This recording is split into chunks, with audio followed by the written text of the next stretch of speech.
Well, hello, everybody. How you doing, brothers?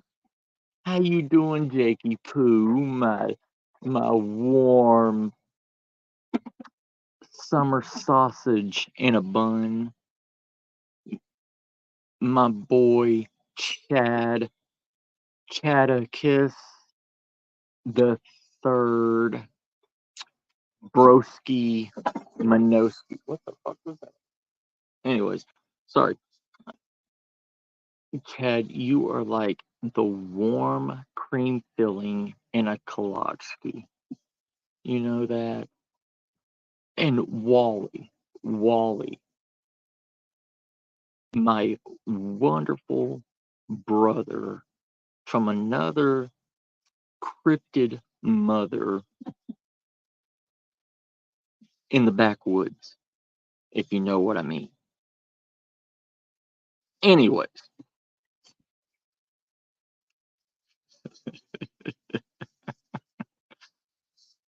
I love y'all. It's been a minute. I was going to do a open panel live.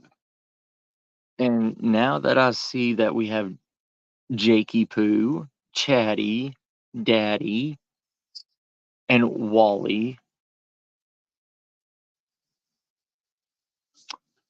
Wally, Wally. I don't know what to rhyme with Wally. Well, you know, the invitation is open if Chad and Jake and Wally are all at home. You know, I will happily throw a link out to you three. Hands down.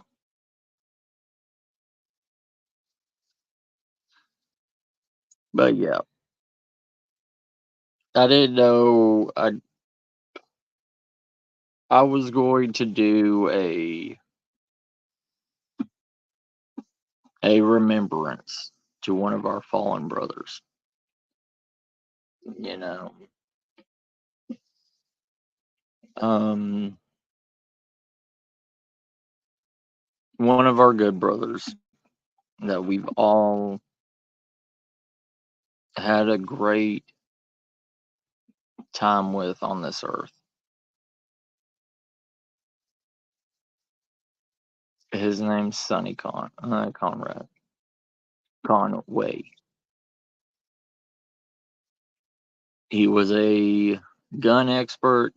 He could break down any vehicle and rebuild it. He was a survivalist. He was a hunter.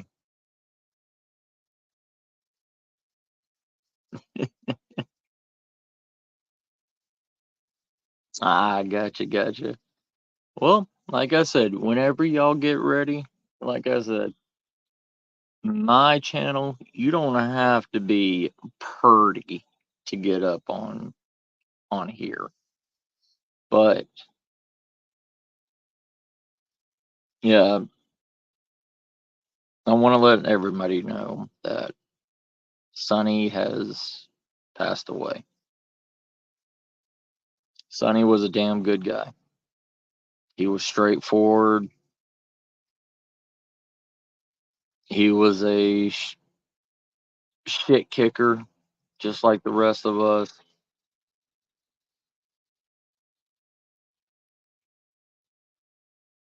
Not saying why or how he did. Hey Sophie, how you doing, sis? Oh yeah, it's hitting like 72 already, sis. But if y'all could, like our sister Cassie put and let everybody know. Keep his family in your prayers. Keep Sonny alive in memory. I'm sorry, Sophie, sis. I'm sorry it's cold over there.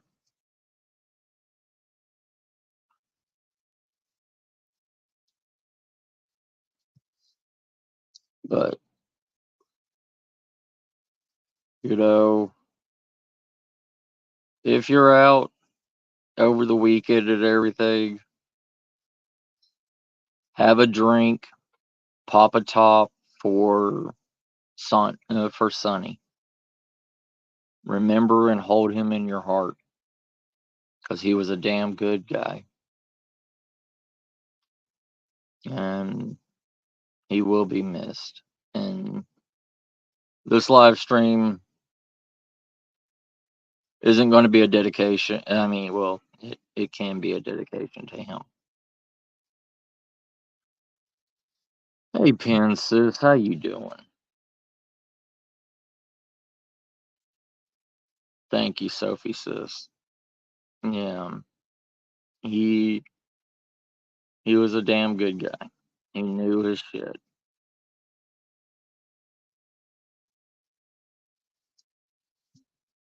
But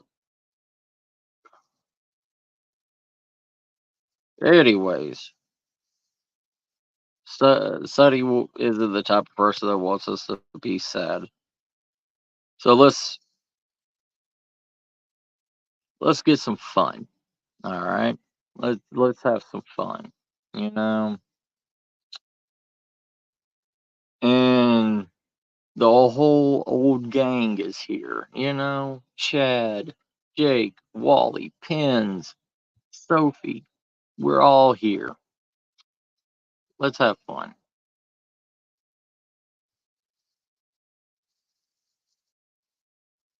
You know, I'm not a comedy guy or anything like that.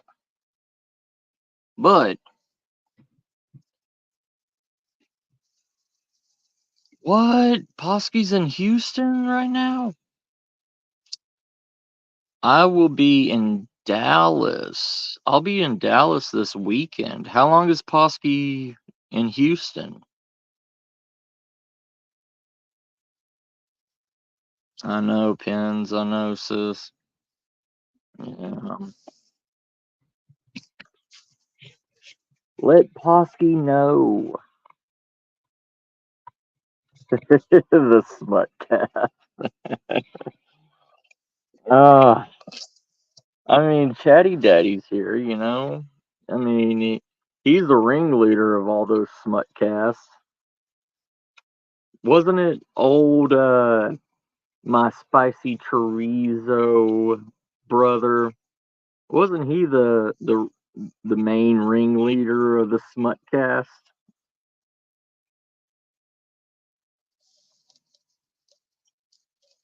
No, I haven't heard from Dave in a while, Sophie. I miss him. I know him and his band's been doing a lot of stuff together. maybe maybe they'll be having a new, record or album or CD, whatever you call it.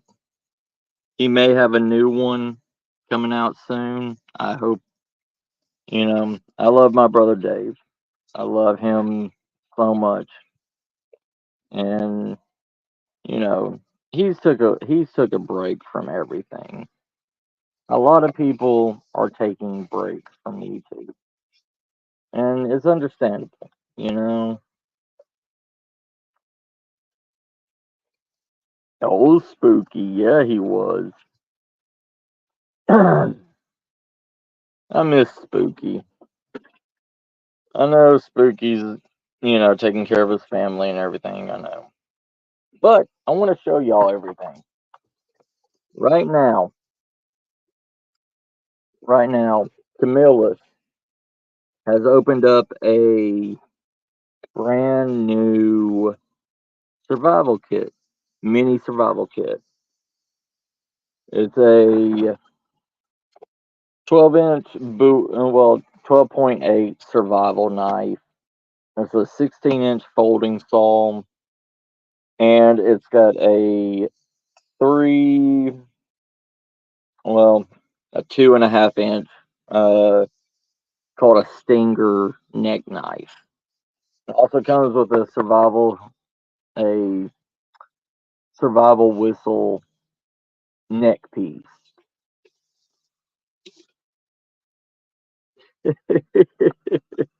Yeah, look it up. Look it up, Chad. It's called the Camillus Warrior Pack. Camillus Warrior Pack. Yeah, it's a 2.2-inch blade overall on the Stinger. It's a 2.2-inch overall 5.25-inch survival knife. 16-inch, 16-inch folding saw blade with a 7-inch blade. 12.8 Bowie knife with a hard shell. You know what? Let's do what Chad has done just recently. Let's do a review of it. Hey, Danger Dale, how you doing, brother? How you doing, Dale?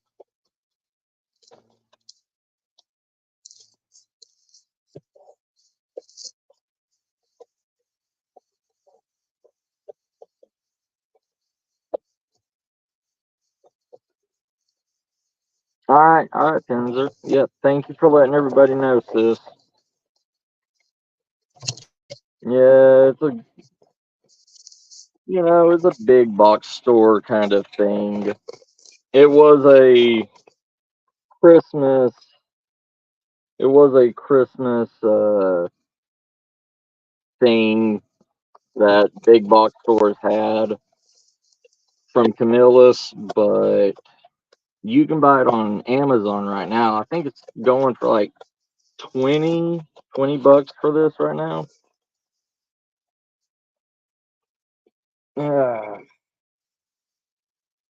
You know what? You need a knife to open a knife anymore. That's just how the world is. So,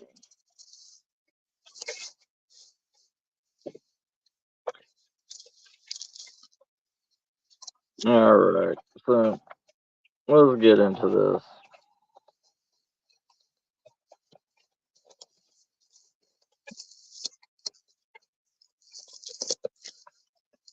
Do do do do do do. Here's the survival whistle sheath for the Stinger. So let's try the survival whistle. Let's see how well or how loud it is. So let's do the 3 signal blow for emergencies. Okay.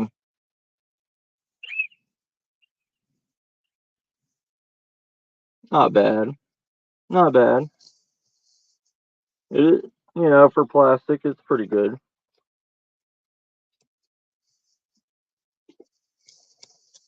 So, in an emergency situation, if you're lost in the woods or whatever, you blow 3 times in a repetitive motion. Hey, John, how you doing, brother? Oh, camping's for anything. Wait. Mm, yeah, anybody can buy it, Sophie. Yeah, they ain't no dumb questions here, sis. This is what this world is. How you doing, John, brother?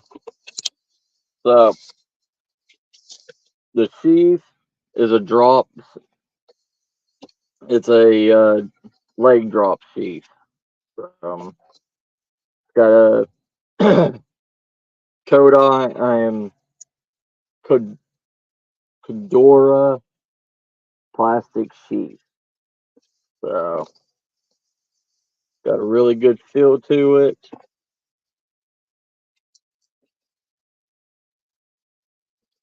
It's got a fish. It's got a fish scale remover on it. So if you're in survival situation, you can remove the scales off of any fish that you catch, so it makes it easier to eat for you. Nah, trust me, Sophie sis. Creatures in the woods are more afraid of you than you are of them. Yeah. So there is, okay, if you see it, there is a gap. There's a if you can see it, there's not a complete seal on it, so water and everything can get into this, but it does have an air gap on it to drain out any water or whatever that gets into it. Let's flip it around and see if it does the same thing. Yep. You can put it on the left or the right hand side. Hey Rev, how you doing, sis? But you know, that gap and everything, you can make it whatever way you want. You can make it left-handed, you can make it right-handed. It's got Velcro straps on the top of it.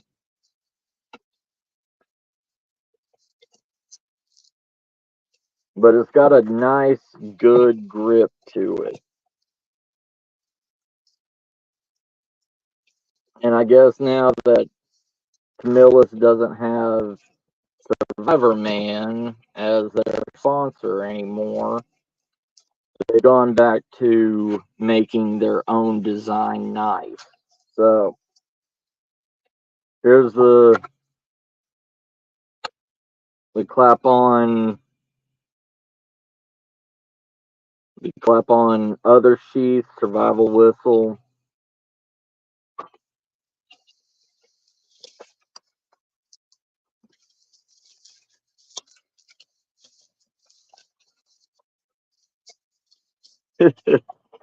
Well,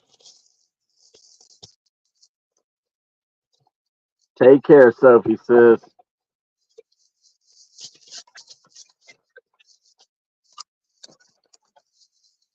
So the Camillus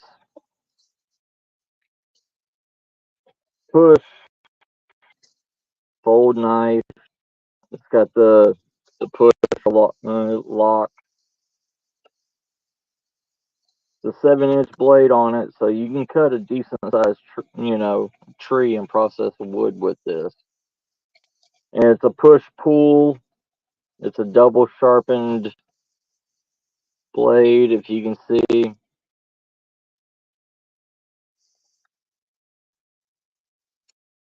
Yeah, pretty much.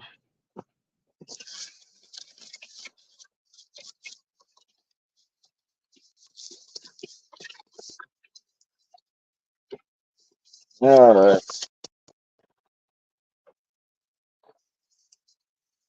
And guess what? Caring for your blade. Oh, it's so nice.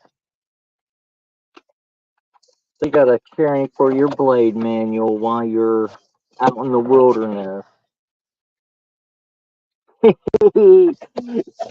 Oh, Dad. Don't, Teddy Pooh, don't threaten me with a good time, sir. But the one thing I hate about survival is they've got to put a fucking bottle opener on everything and hex nut. Like, if you're in the wilderness, if you're in a true survival situation, why the fuck do you need a bottle opener? And why do you need hex nut? You know, why do you need to take hex nuts off of anything in the wilderness? But this has a really good mini saw blade on it. It's got a double tooth saw blade on it.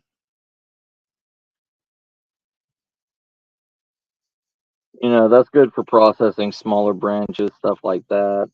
Hey, Adonir, how you doing? Yeah, this is a little stinger toothpick. It's just a little neck knife. It's good, but why do I need to measure anything with a survival knife? I don't understand it. Let's see how this works.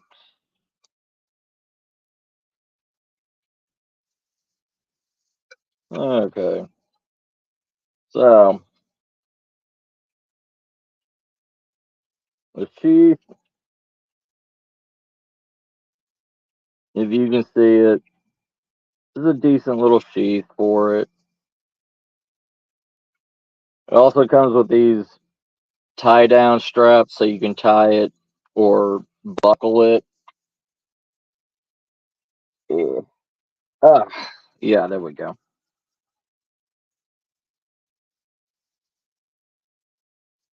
Nice, sis. Nice. Size doesn't matter out in the woods. Ain't that the truth? Size doesn't matter out in the woods. I mean, you know, it's good to be packing something in the woods, something decent. I mean, you always got to be packing something. You know what I mean? You know what I mean, Chad? I mean, you never know when you'll walk up on a female Sasquatch and need to take care of things for her. Never know.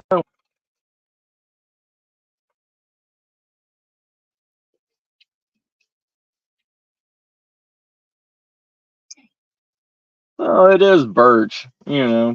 Birch burns like hell.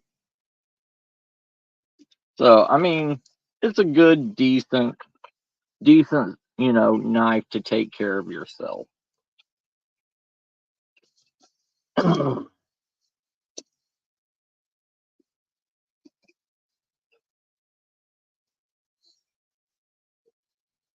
Did you find it on Amazon yet there, Chad? But if you found it on Amazon, can you put the link to the Warrior Pack in chat for people, if you don't mind, sir?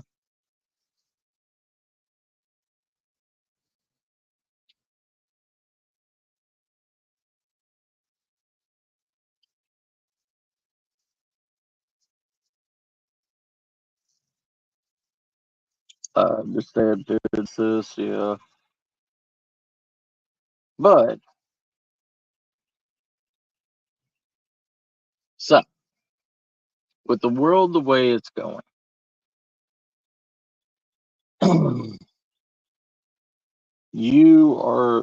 we as a society is breaking down. And I'm not talking about, you know, government wise stuff like that. I'm talking about humans as a whole. Humans as a whole have broken down tremendously.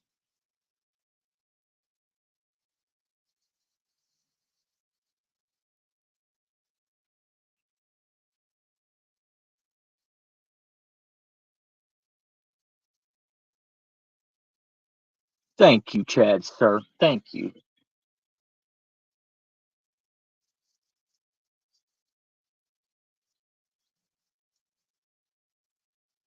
There we go. So there you go. You got a spooky code, because I think that's Spooky Morales's Amazon code, sir.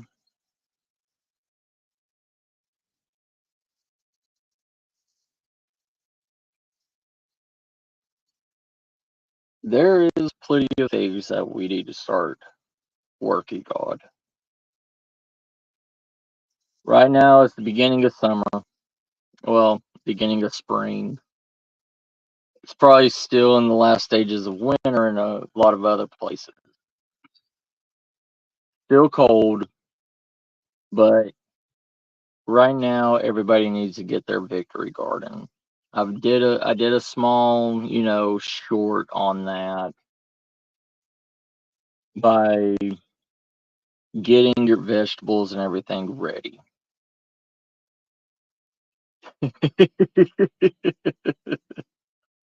Hey, Misty sis, how you doing? Right now, everybody needs to start working on their victory gardens. I did a short on it a couple of days ago, showing that a lot of plants are going on sale. And the reason why a lot of plants are going on sale now, already sprouted vegetables and stuff like that, is because they're not heirlooms. What's up, Melissa? How you doing, sis? The thing with already pre-grown vegetables is they're not heirlooms. Okay. Heirlooms are the only variety of vegetables that you can literally take the seeds out of them, dry the seeds, regrow the seeds. With a lot of these new ones, they are one-time grow. Yes, start your victory garden with the one-time grows. Then add, when it starts getting warmer, start growing inside your heirloom varieties. Once you already have the ground fertile, once you have the ground set to continuously mulch and continuously move and grind the dirt up inside of it, you can plant your heirlooms. You can have a abundant garden.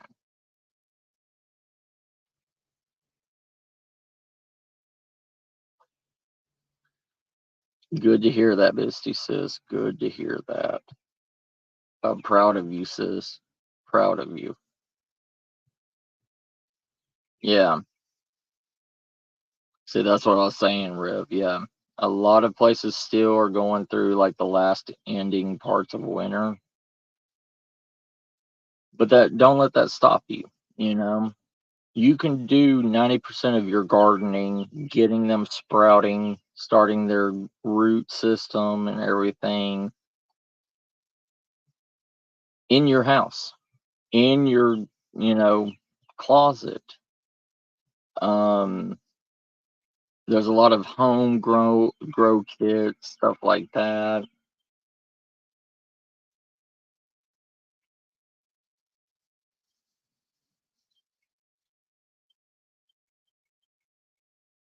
No problem, Misty says.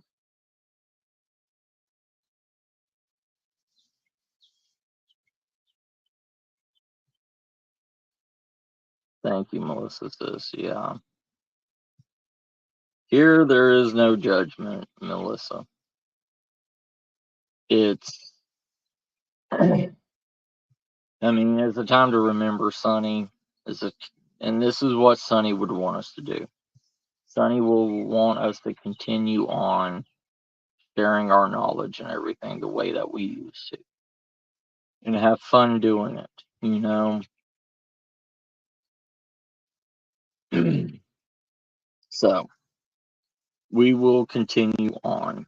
We will continue doing as what Sonny wanted us to do.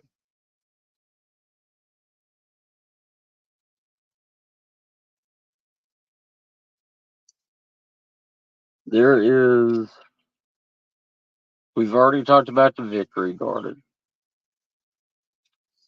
Victory Gardens started during World War II for independent homestead, independent people and stuff like that. While the men were away fighting in the war and everything, the females were growing gardens and everything because fresh vegetables, stuff like that, was hard to come by. Oh yeah, yeah, we will. Most victory gardens were done in a 5x5 area to a 10x10 area in a backyard. You can continue doing this unless you live in an HOA.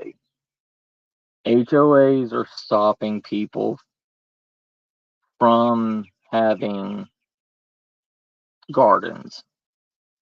You have to grow it in a certain diameter and a certain square footage, I believe. And also, if you live in an HOA,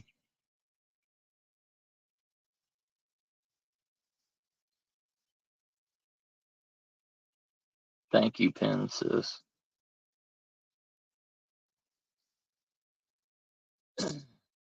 You have to understand your HOA laws. You have to understand what your HOA will allow and what they won't allow.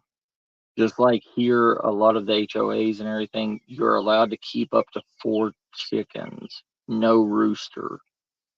And that's one of the things with, if anything happens, you're going to need to replenish your flock. So you are going to need a rooster.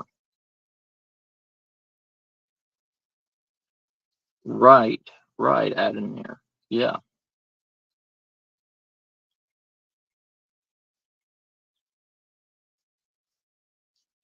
Victory gardens, that's still keeping our heritage alive.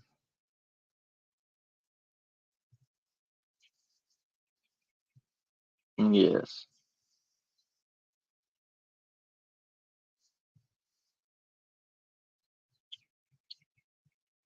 Understand your housing regulations. Understand where you live. You know, People that live in apartments and townhomes and stuff like that. Yeah. Yeah. I'm not talking about limp cocks either. I'm talking about real cocks, upright and noisy cocks.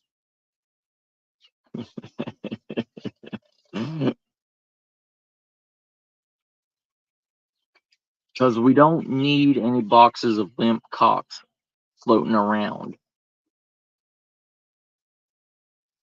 But you need to start right now if you can. I know times are tough. I know everything's getting more and more expensive. Damn right. I know everything's getting more expensive. That's the way it is. Um, with everything going up 25 to 75% up, you need to think ahead.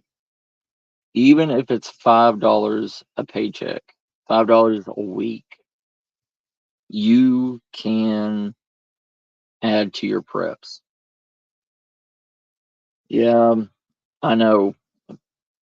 $5, will take you away from your already pre-cooked pizza vending machine there, Chad. But you could do without one, pre-cooked and pre-warmed vending machine pizza. Just one a week. But in reality of everything, $5 a week can and will be able to feed you. Even if you go to a Dollar Tree, if you go to Dollar General, any of these dollar-esque stores. And I know in Europe and everything, you have Poundland, you have what is it? I know Poundland is one of the cheaper ones. Aldi, stuff like that. Hey, Debbie, how you doing, sis? Those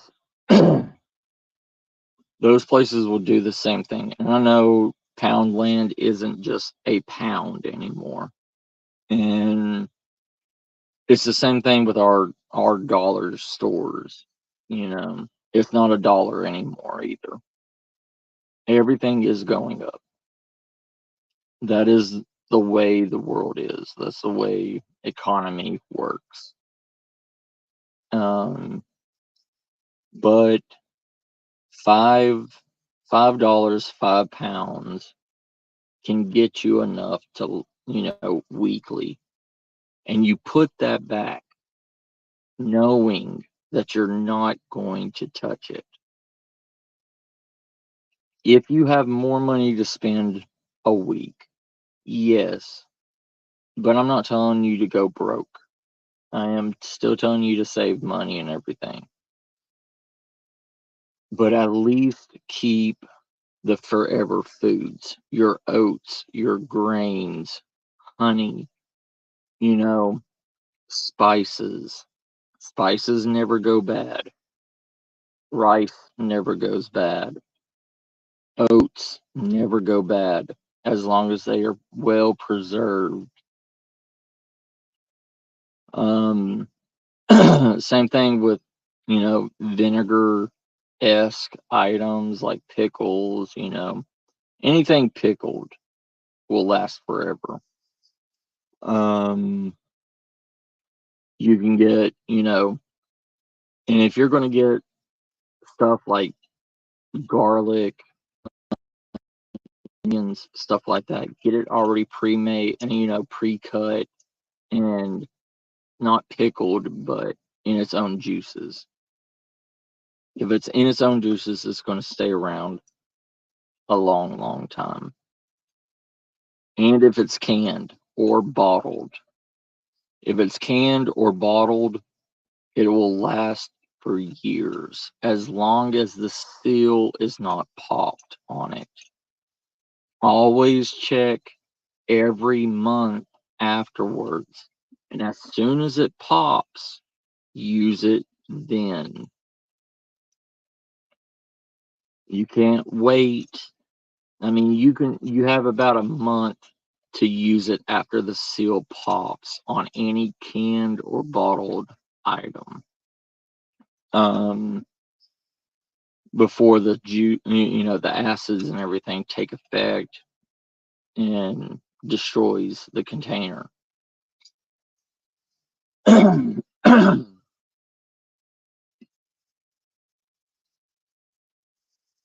Survival items. If you're not going to quote unquote bug out, if you are going to be a stay-at-home prepper, you don't need to spend money on tents. You don't need to spend money on, you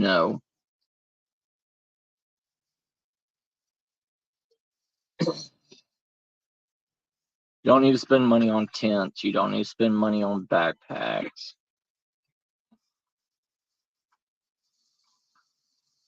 Get one good backpack if you're going to be a in-house prepper. One that you can load up when you need to go out scavenging to bring back. Those are called recon bags. Those are called scavenger bags. You can get a good 100-quart or 100-gallon to 150-gallon backpack that is made to be able to scavenge, be able to bring back. And make sure that you do have a vehicle that you can have that can carry a lot of stuff. And a good SUV, a mini SUV. I know most of us do have a SUV type vehicle. And that is good for being able to, if you cannot survive, if your house is in the middle of a danger zone, something that's going to be able to carry at least 3 months of your stocked and prepped foods. Always have a backup plan to your backup plan. Always have plan A through Z ready to go. Take care, Debbie, sis. Thank you for stopping by. Love you.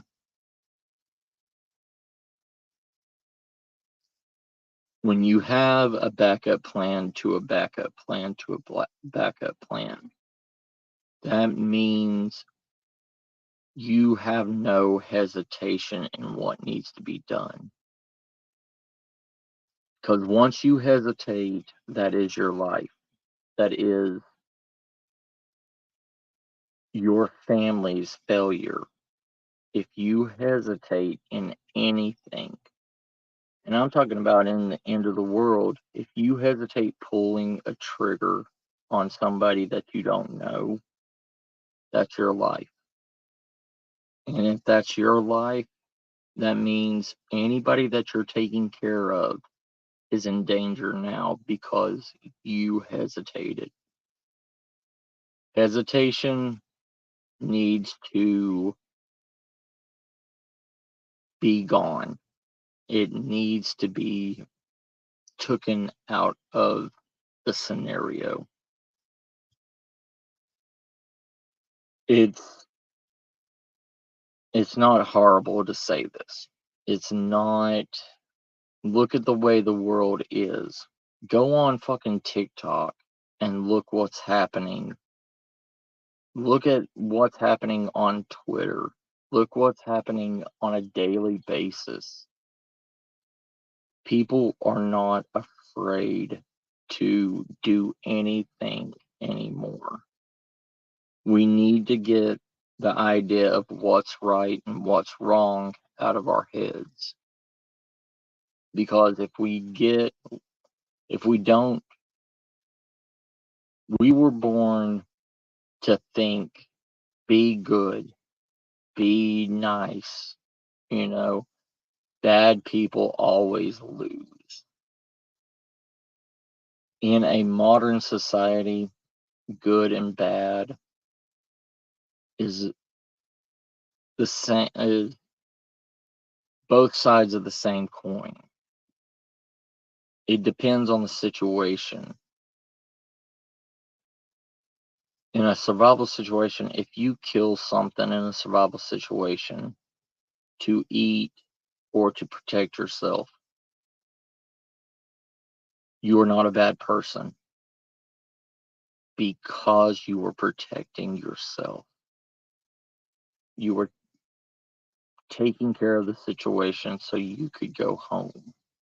Hey, Nightmare, how you doing, brother? Long time no see. There will never, in an apocalyptic event, in a dog-eat-dog world, there is no good. There is no bad. It is self-survival.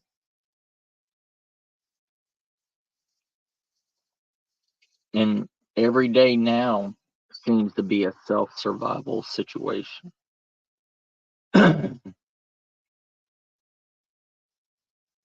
There's always going to be something thrown at you in a self-survival situation. And the ways we were taught 20 years ago in a 20-year-old's, you know, modern civilization is out the door now.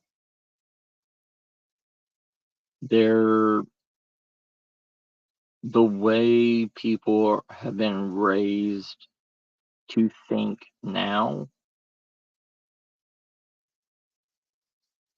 isn't the same. It's not. And the way that everything is thinking now is a questionable act, is a questionable scenario of protecting yourself, because that other party is not going to care about you.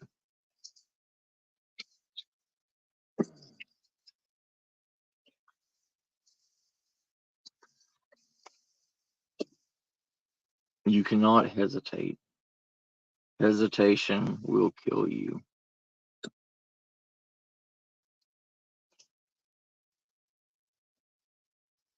Those other parties not going to hesitate. If somebody is starving and they see that you have a Snickers bar, they will kill you for it. Or a protein bar or whatever. They will kill you. Hey, Uncle Al, how you doing? There is no exiting this new world that's happening. Too many different mindsets with no repercussions. Even now, if you defend yourself,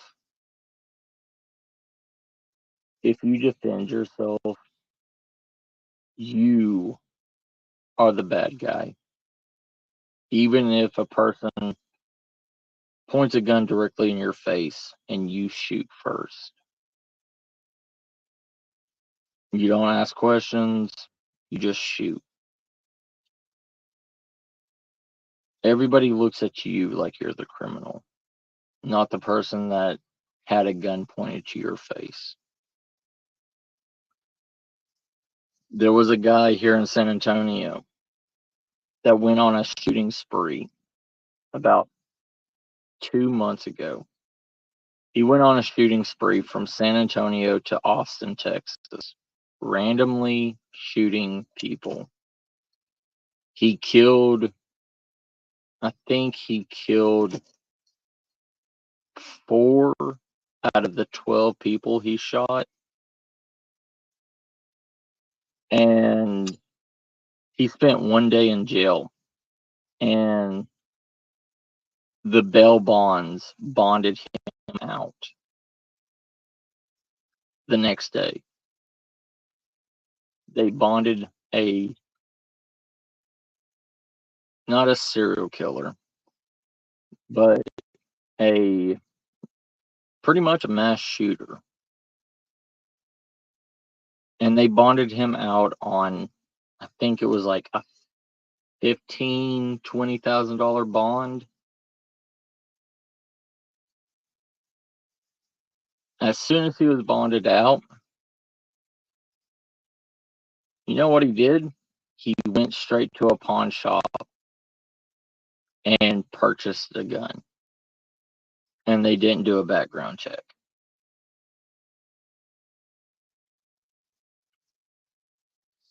And the reason why he got bonded out on such a low bond is because there was not enough room in the Austin prisons to hold him. You have to, it's just like in Europe, you know, there's so many strict laws and everything, but people are still getting stabbed. People are still getting, you know, shot in Europe. That has the strictest gun laws, that has, you can't even have a locking knife and walk around on it, but you can carry a Swiss Army knife, right? Because it doesn't lock.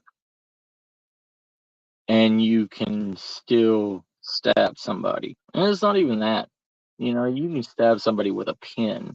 You stab somebody with a number 2, you know, pencil and kill somebody. There was a person in my high school that got stabbed in the eye with a pencil and died. Yeah, yeah, Uncle Al. Yeah, it is. It's a repeat of everything. The jails are being filled with people that are having either minor drug charges, something not even, you know, fit to be in jail.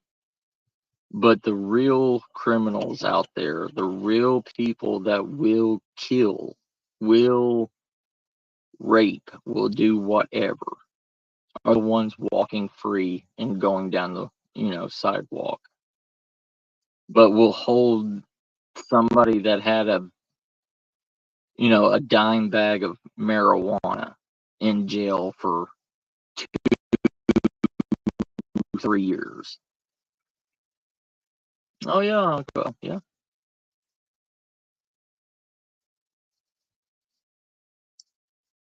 The justice system is only just to the criminals,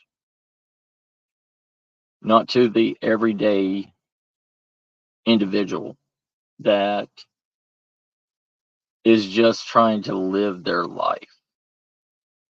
We will get the whole entire book thrown at us because we were put in a situation that we didn't want to be in or had to defend ourselves.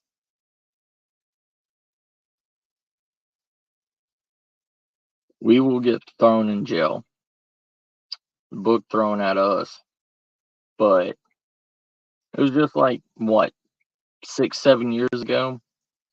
A man in Montana defended his house.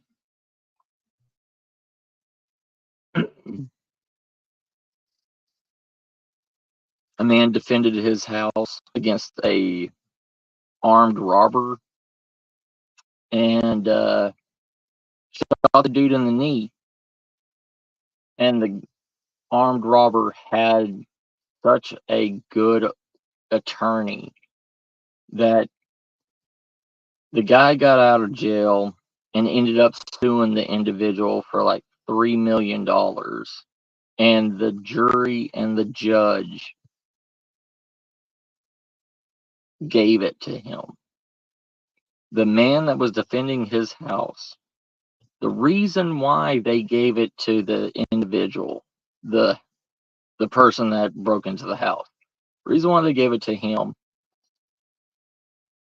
is because they said that he did not kill him. He permanently disabled him by shooting him in the knee. Shot him straight in the knee and fucked up his knee. Now he has to draw unemployment and all this stuff, and the government has to pay that now.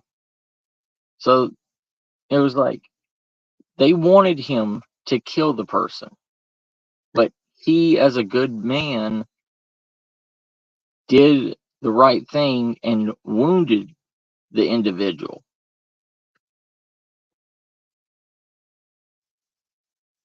Take care, Uncle Al. Be careful, brother.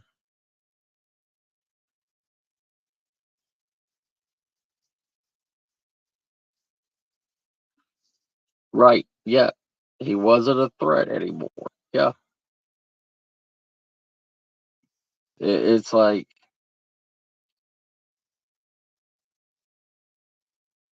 I mean, the court systems are defending everybody except for the people defending themselves.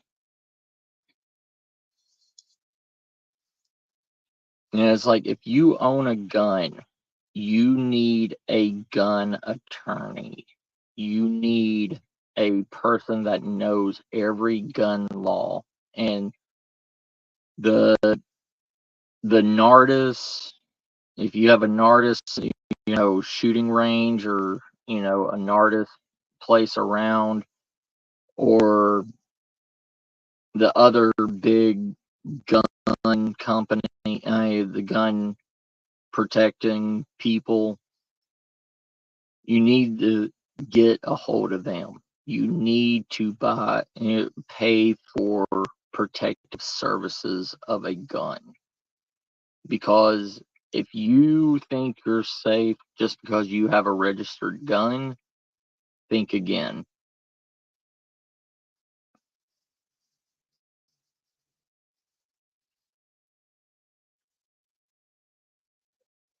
I mean, there is so many new guns being made.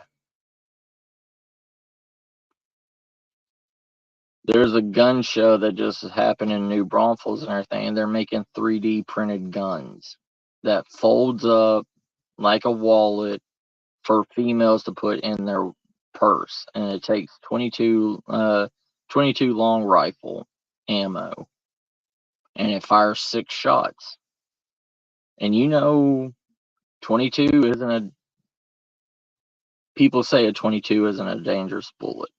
But the thing is you may shoot somebody in the leg and it'll come out through their throat because a 22 bullet bounces around in the body. Yeah, ghost guns, yeah.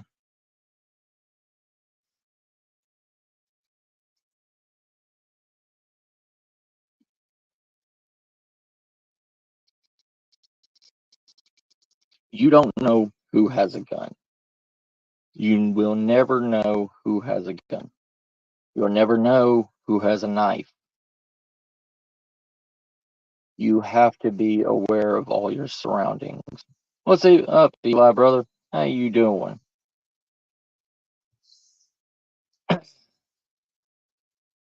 Yep. It's a 22 is more deadly than a 9mm bullet because a 9mm bullet goes in one way and comes out the exact same way. It may move maybe a quarter of an inch or not even that much, but a 22 bounces. Hey, Sela, how you doing, my beautiful, beautiful goblin?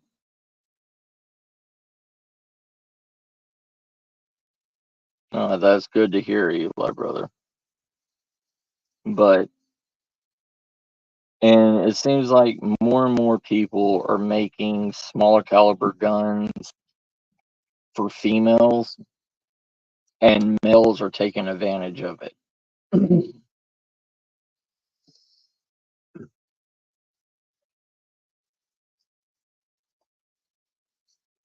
And there's so many self-defense weapons now that are bladed that you won't even know that it's a self-defense weapon.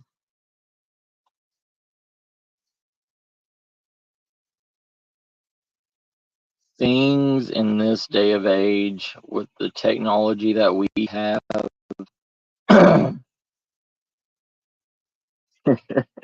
just doing goblin things, right? I understand. There's so many self-defense things. There's a stun gun gloves. Well, a 2 pair of stun gun gloves. Comes with its own battery pack and everything. And it looks like riding gloves for bikers. And it's enough to put 130,000 volts. I ain't no 120,000 volts because it's 60,000 volts in each hand. And you can punch with it. You can grab somebody. You have to, if you grab somebody, you have to grab with. If you grab somebody with them, you have to grab with both hands to have the full current go through. But if you punch, you get the full current within one hand because when you make the fist, the whole entire current circles around in the fist.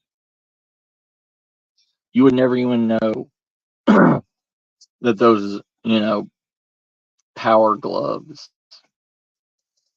are taser It's just like the old slap gloves. We have slap gloves in security. They're full metal gloves that you take off and you hold and you smack with it. And it's like a billy club.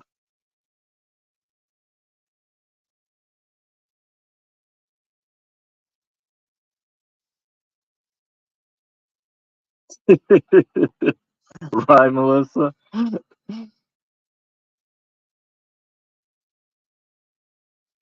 But it's the world is becoming too secretive. It seems like we're playing a game of who is the assassin.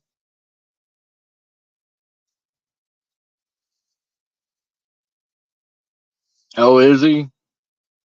Is he getting reamed out right now? Oh, I'm sorry, Ron. Oh, Ron. I love him. But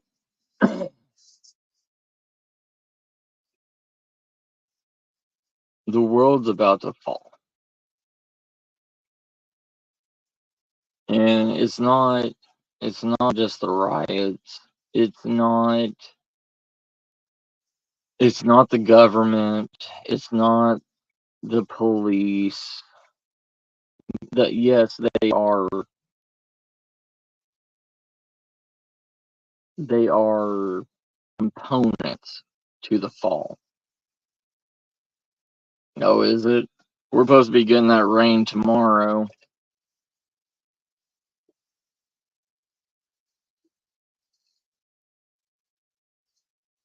Yeah, we're supposed to be getting that rain tomorrow.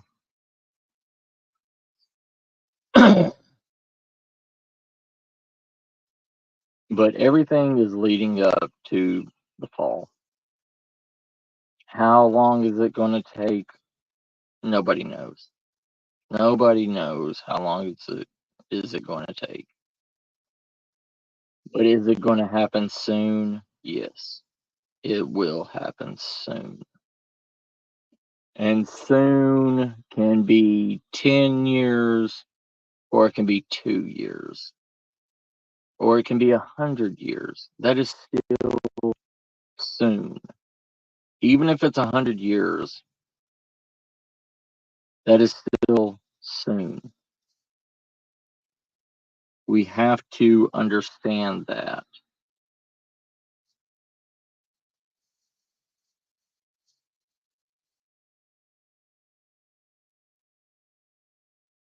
There's too many what if scenarios. Oh, lucky you, Sheila. Oh, well, I mean, it's sunny here too. Is it in the 80s right now, Sheila?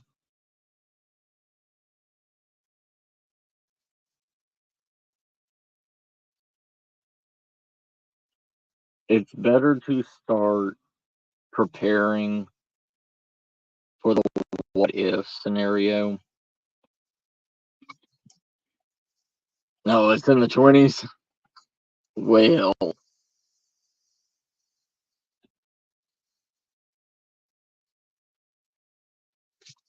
that sucks.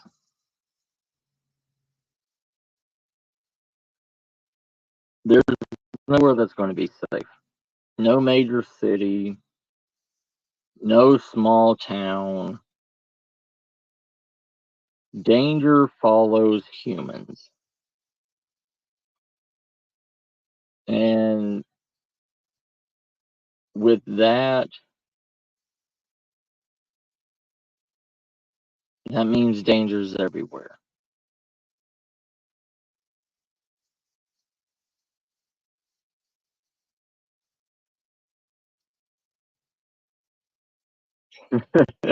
Right, Pins?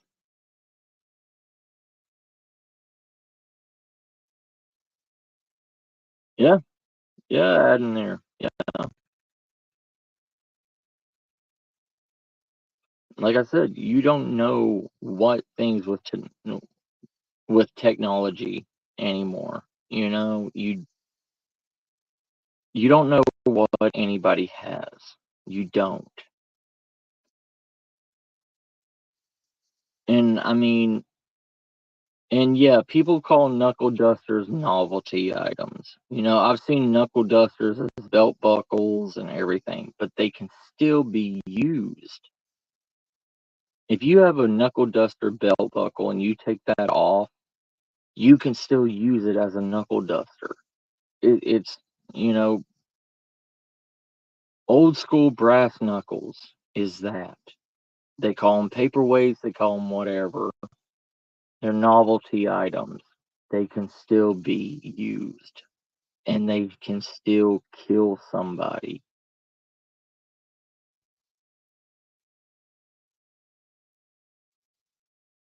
You know, the governments and everything worry about guns. Guns, guns, guns. It's not just guns that are killing people. Everything is killing people.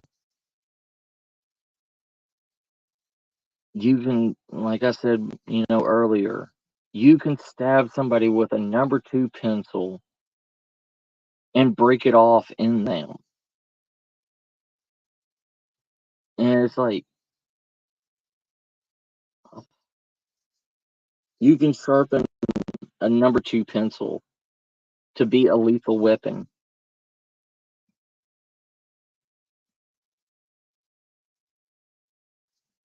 It's like the straw.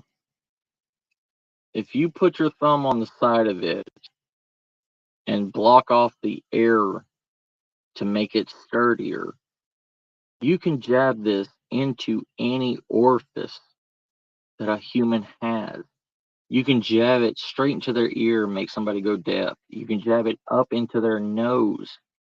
You It won't get that far, but you can push it farther. You can put it straight through somebody's eye. You can thrust it down into somebody's throat. You can push it into their throat. There's plenty of things you can do and use as a weapon. The government does not understand that because they were born with silver spoons in their mouth. What's up, C4?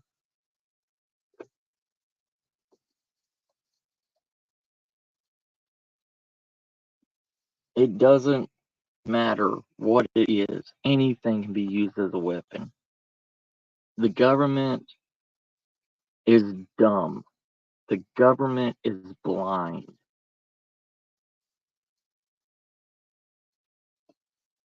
Nice. Nice to see you back.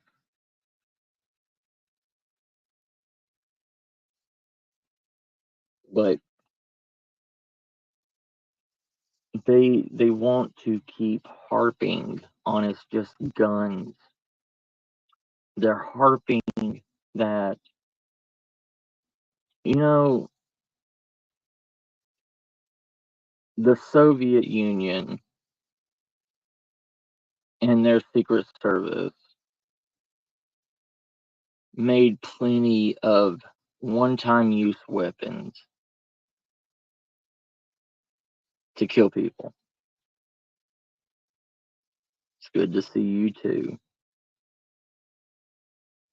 And it doesn't matter if they banned every gun in the world. What is it, Snow? Doesn't matter if they banned every weapon, every gun in the world. Humans can still make guns. That's it's a dumb idea. It's a stupid idea. And like I said, if they ban guns and they ban the material to make guns, that means that they will have to close down every home improvements, or they would have to close everything down that you can get your hands on any of this stuff. And they would have to shut down the internet.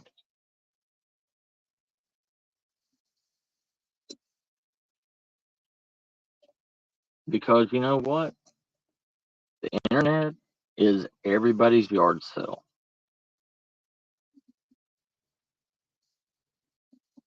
If I need a gun or whatever,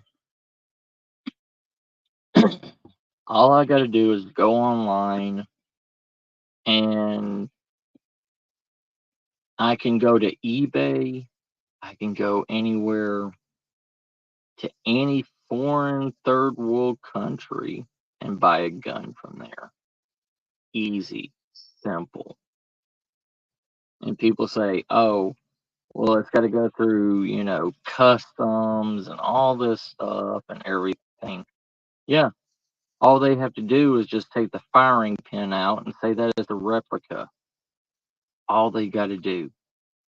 And if you take the firing pin out of a gun and it cannot shoot, it is considered a replica weapon. What's the difference between a black muzzle, a muzzle loader? There's nothing.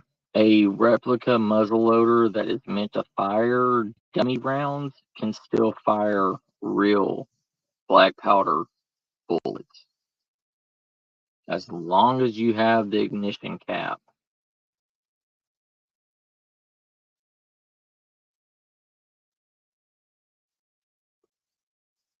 But all they gotta say is it's a replica and it can pass through customs easy. And you know what?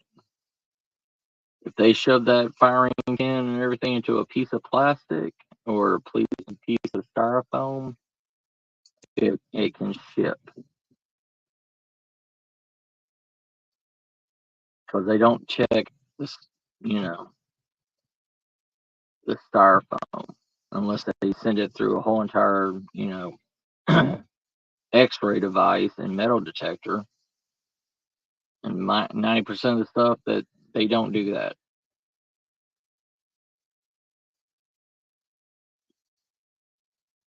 But anyways,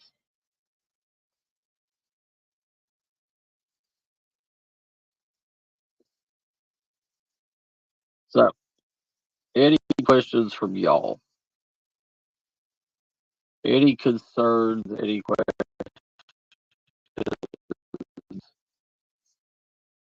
Do you need any help with anything that any advice on what you need to prep with?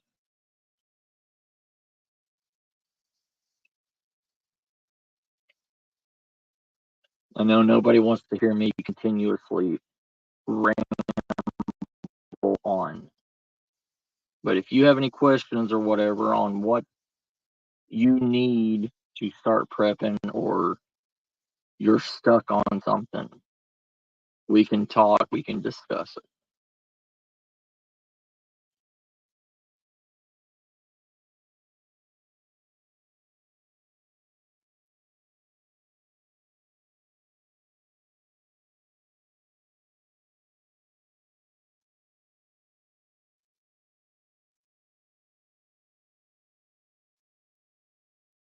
You know what I found out?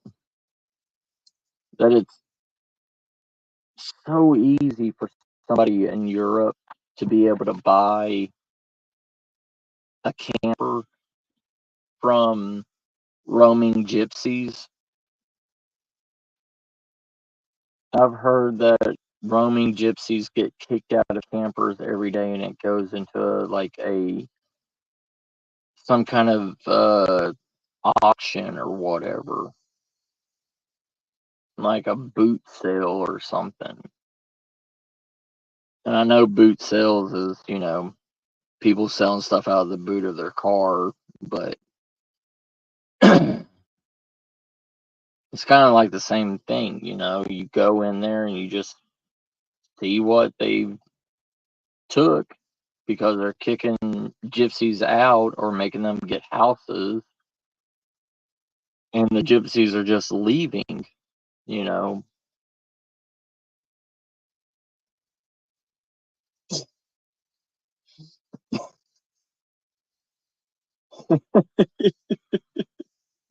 Sorry, my brother Ron.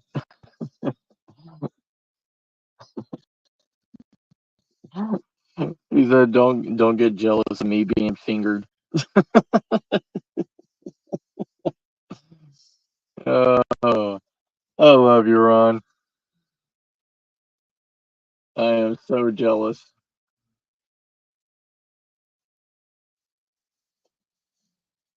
Make sure they milk you really well.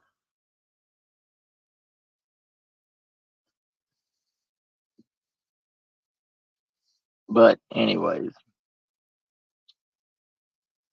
yeah, I wish they did that here. I wish there was, you know, some kind of auction or whatever where you can go and just buy campers or pull behinds or whatever for pennies on the dollar. But in America, that's you can't do that because supposedly there's some kind of law on selling for like big companies or police auctions or whatever selling old RVs or campers or anything like that because of health restrictions. If you buy a pull behind that was built in the 80s or the 70s, they could have used asbestos, they could have used whatever, they could have used any kind of insulation inside of it, or the wiring could be bad and catch on fire.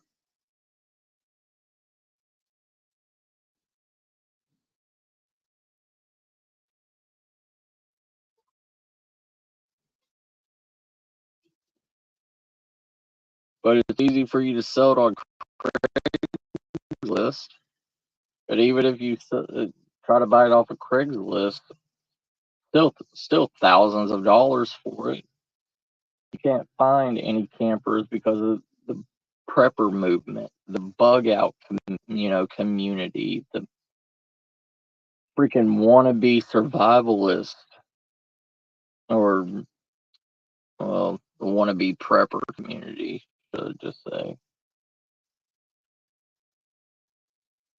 Like, because of all the prepper craze, anything that used to be very cheap to sell, very cheap to get rid of, these rich people are buying it up, buying it straight up, and they know they can get good money out of it. So now normal people like all of us can't afford that kind of options anymore.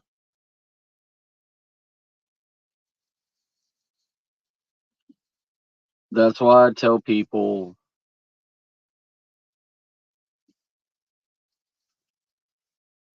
get your bearings set before you think about prepping. You have to understand what you're getting into because multi-million dollar business, and not just in items, not just food, but it's your plans. It's, are you setting up a camper to hold everything in and be able to drive it and leave? Or are you going to stay at home? If you're going to stay at home, then you don't need any of this stuff unless you are in a big city. If you are in a smaller town and you can hold out months, maybe a year before everything goes to shit. Yeah, yeah. I understand. I understand that in there. Yeah.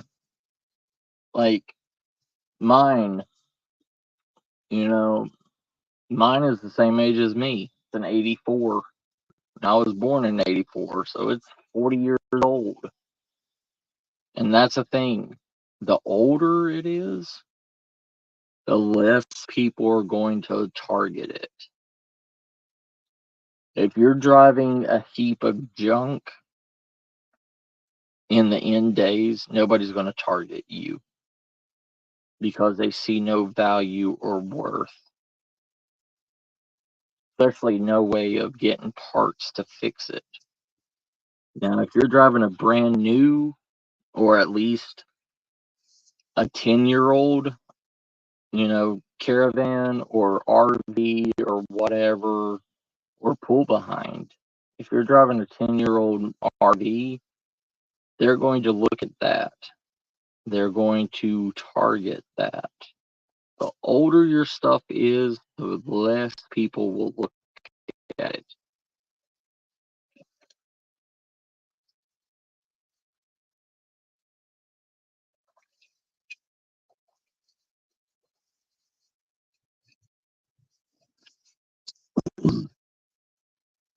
All right, fam. I need to go get a pack of cigarettes. So y'all are going to follow me on a little road trip. Cool? Cool.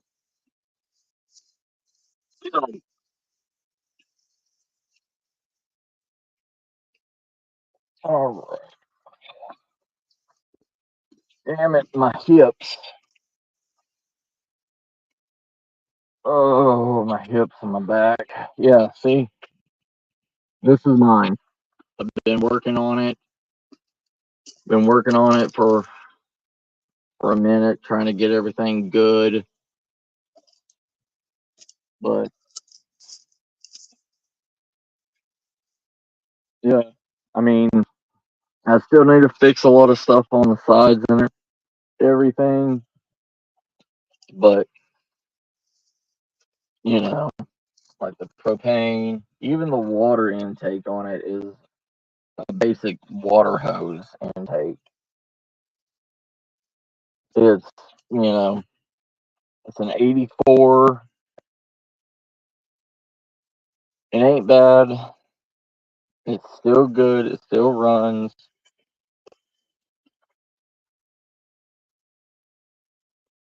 Then I've got my SUV. So I've got two backup plans. I've got the RV that we can load up everything in, plus the SUV to follow behind with extra supplies in it.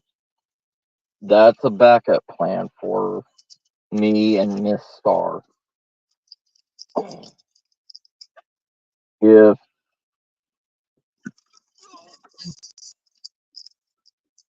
all right, babies, I'll be back. Y'all be good. Protect the house, kids. Sorry, I was talking to the cats. But you have to have a backup plan to your backup plan. Hey, Sophie. Congratulations. Hey, Will, how you doing, brother?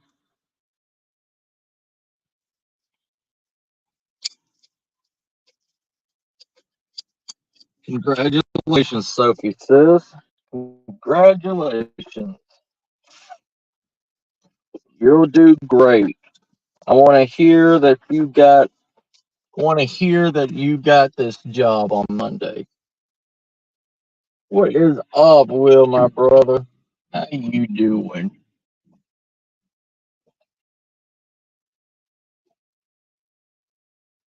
But yeah, you have to have a backup plan to everything. There is no old school planning anymore. I mean, even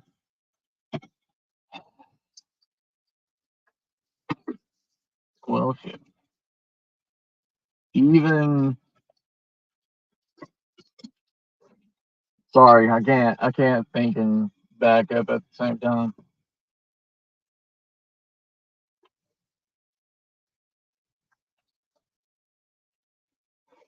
But you have to have at least a 5-year plan.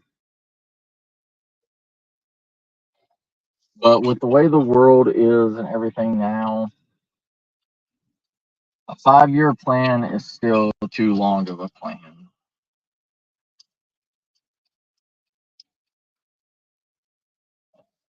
Yeah, it's give me a second, let me see the temperature.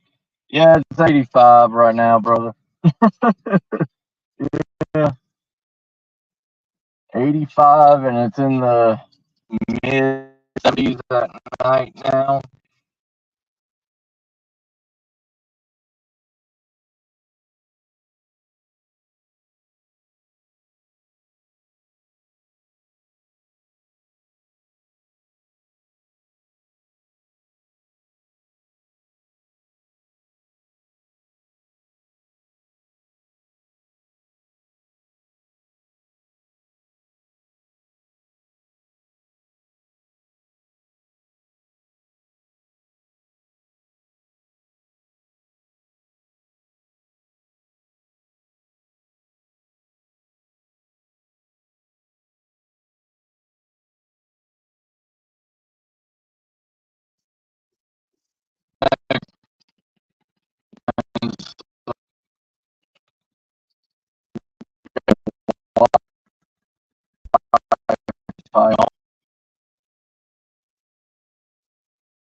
But everything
yeah.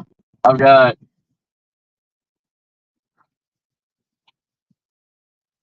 this is my custom fitted one for when I used to wear my trench coat and you know my cowboy get up and everything. It's one of those.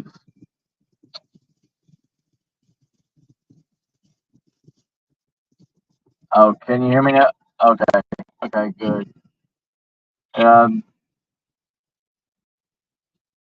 sorry, a lot of things is gonna happen because I'm out in the country and trying to get anywhere out here is back roads, no cell phone towers. But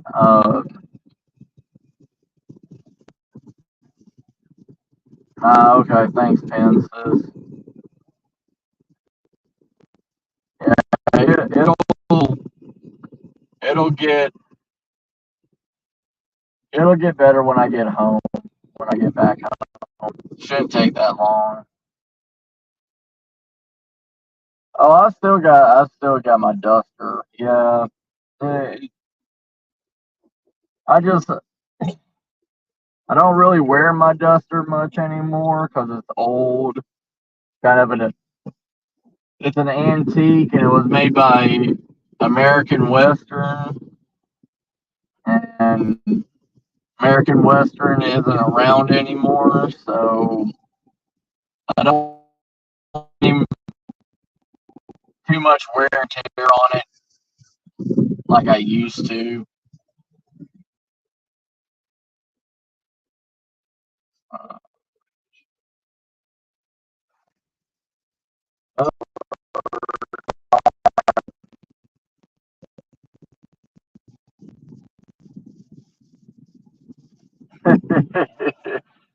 I understand, brother. Yeah, I mean, there used to be some really good duster like makers, but it's one of those things like dusters are just a thing of the past anymore.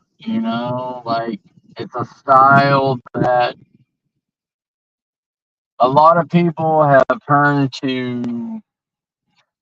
A lot of people have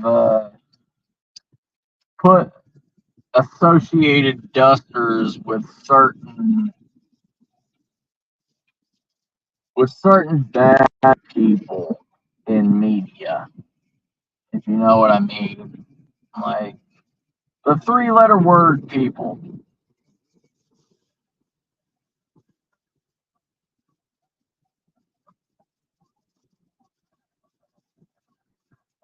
Oh, pins. Well, yeah, Columbine was the beginning of it. Then a lot of the white power haters, the white power, you know, that throughout the last 20 years. Eh, emos, yeah. Hot Topics also ruined it. Yeah, like the people that was going against the Georgia Stones, going against the Freemason Stones. And it seems like the people that cause trouble and riot are the people that use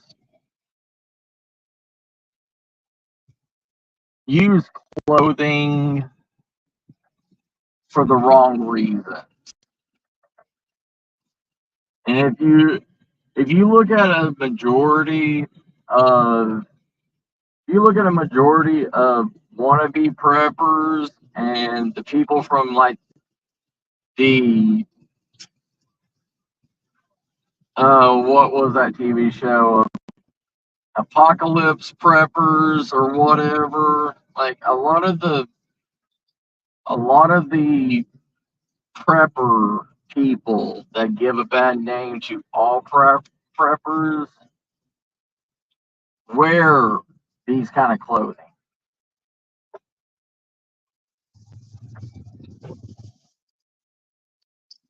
Even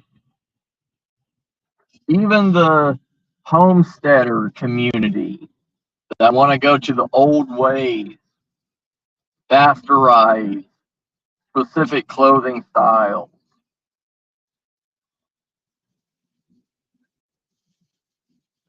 I mean, look at the long pea coats, and now people are dressing up as mobsters from like the 1920s and the 1930s once again because of a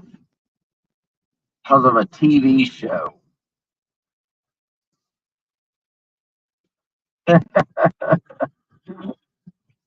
Nice.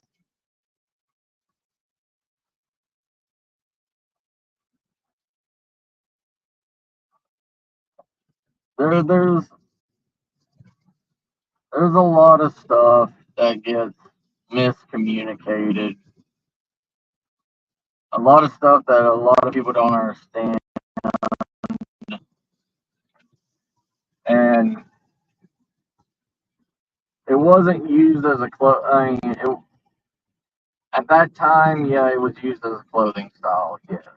But it served more than a clothing style purpose, like dusters, cowboy hats were meant for other things instead of style.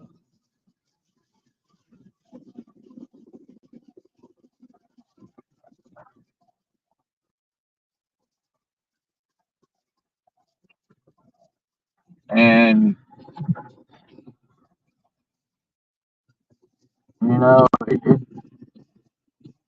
like dusters protected people from dust storms during the 1700s, the 1800s to the early 1900s. Cowboy hats were used to block the sun and also to catch water. Like, because if you get a real cowboy hat, a real good cowboy hat, it is hardened and is waterproof. And when it becomes waterproof, you can catch water in it. And when you're on a 20 to 50 mile, you know, cattle run, you don't have many options to get water.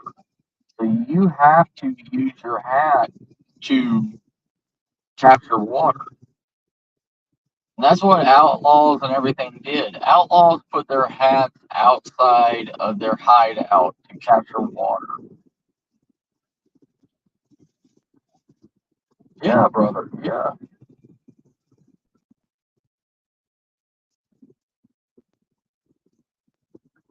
Nice. Oh, I'm just gonna go get some smokes real quick, then I'm coming back to the house. But like the everything now is style. Everything now is pasteurized meaning of everything. It's to look cool. It's to draw attention. Like, I mean, I wear my hats because I wear my hats. Like they protect me from the sun. It keeps my head warm during the winter, and it keeps the sun off of my hat, of my head and my shoulders and my neck. You know, while I'm working.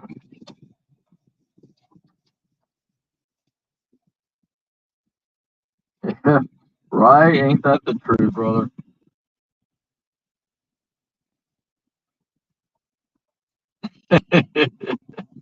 I'll add milk. Milk, milk and coffee to me is kind of like the Brits you know, the Brits using milk in their tea.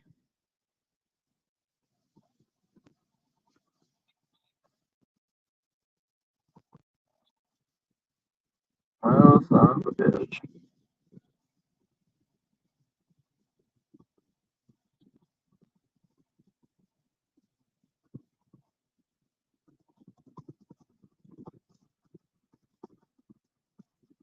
Hold on.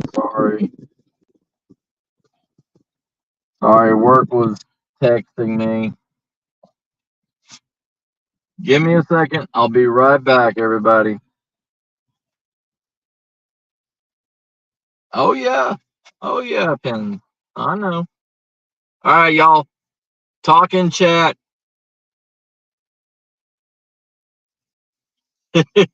Strong and black. I, I used to have that. All right, I'll be right back.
All right, I'm back.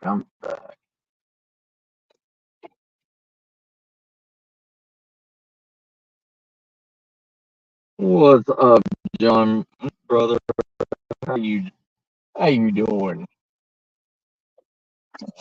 Yeah, I am back. Get up out of here.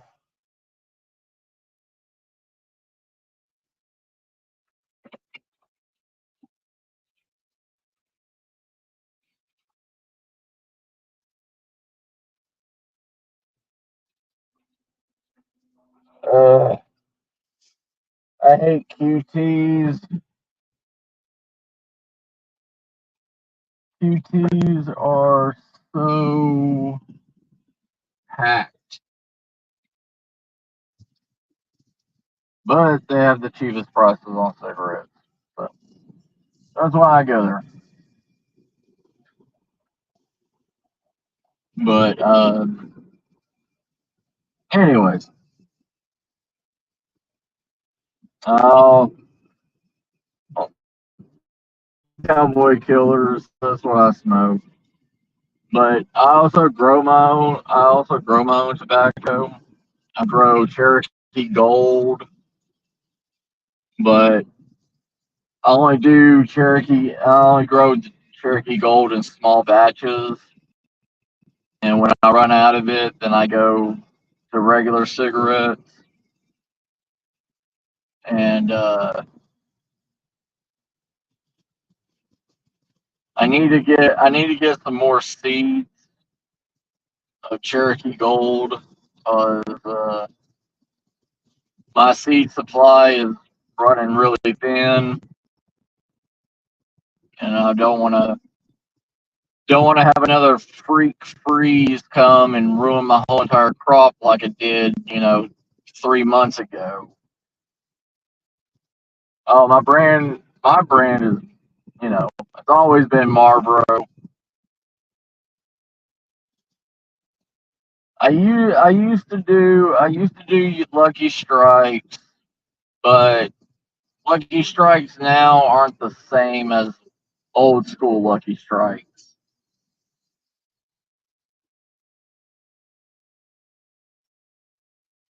Um, I go I go about twice a week. I get one pack.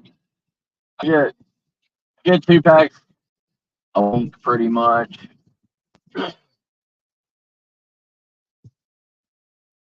No, I haven't tried the 305s.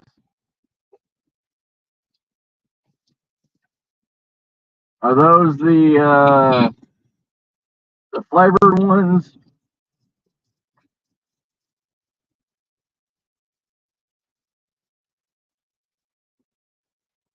Oh yeah, yeah,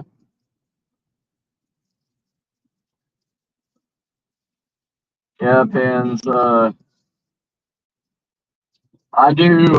I do. I buy Bueller rolling papers when I smoke, and it's so funny. So funny when you see when you're sitting out in a parking lot and everything, and you're rolling with, you know, tobacco, and the cops would slowly roll by you and see what you're doing.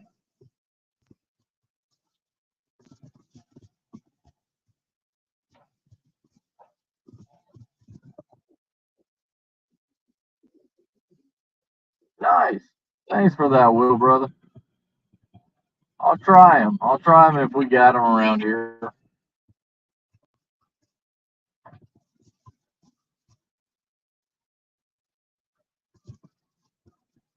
Well, that's nice.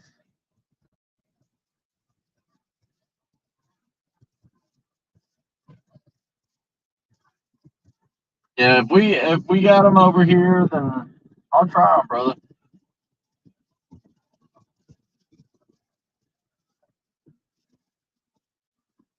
Like it's just I used to roll my own tobacco, grow my own tobacco, like all the time. But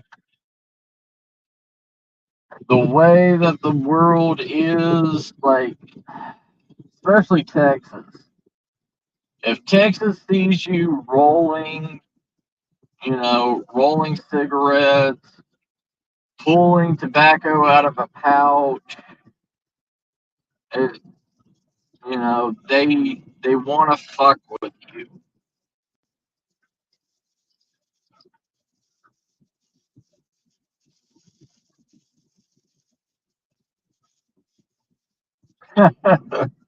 Nice, nice. Yeah. I just can't do camels. I used to be a Salem, no, not Salem. I used to be a cool smoker. I used to be a menthol smoker, but I loved Salem Black Label. I smoked Salem Black Label all the time until, because they had the one extra green cigarette in there that had, I think it was like double or triple the amount of menthol in it, and that was your Lucky cigarette.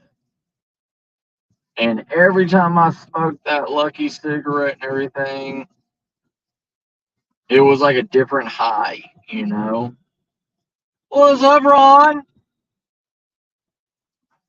Yeah, camels is just, I can't do camels.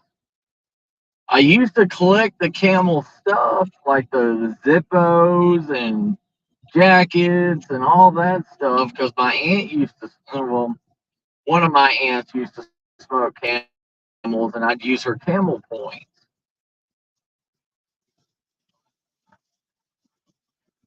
Yeah, Eli told me, Ron. He told me you were getting your booty hole played with.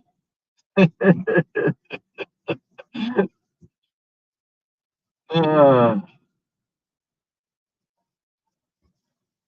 but I'm glad you're out of the doctor. But yeah, cigarettes are just, I don't know. Cigarettes is a dying thing. There's so many different flavors of cigarettes anymore. Oh, clove cigarettes. I remember them.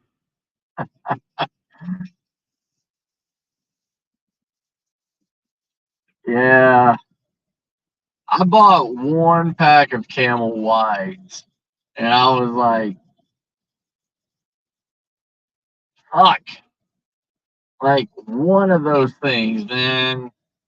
They burned forever. Ever. It was like hitting a freaking, I don't know, like like hitting a cigar or something like that. Like, just the inhale of one puff was just burn your lungs bad.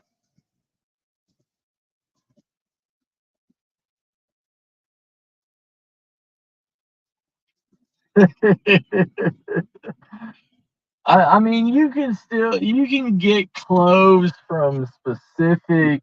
You can get clove cigarettes from specific, like, Mediterranean smoke shops, but they're hell of expensive.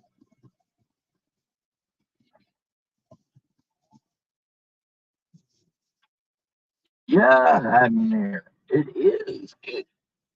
You cannot roll in public. Like, I I used to. I mean, I rolled cigarettes and everything and put them in a cigarette case. But it's like, as soon as you open it up, it's like people think they're just, a bunch of J's in there. Hey, frugal mom, how you doing?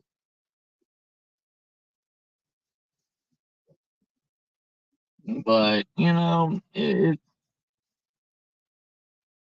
way the world is mentally anymore. Like the way society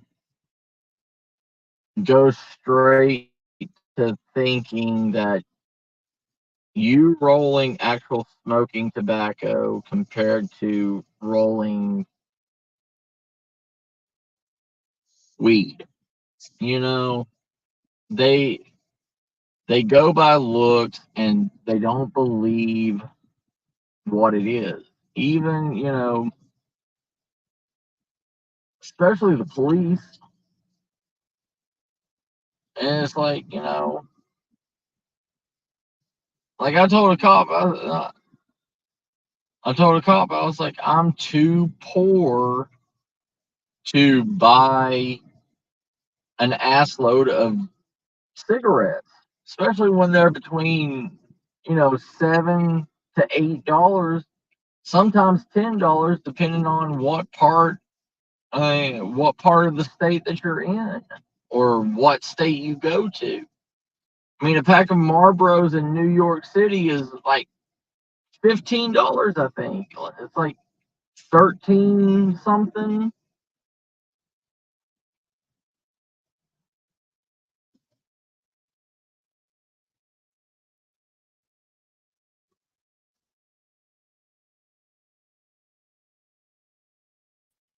Yeah,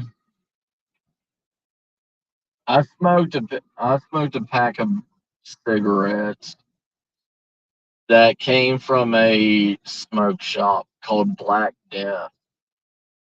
Like it was literally a black box that had a skull and crossbones on it.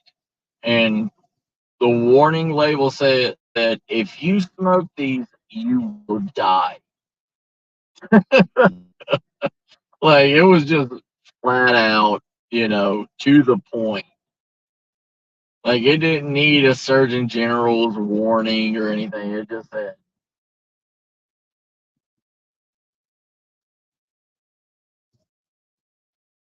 yeah, Black Death.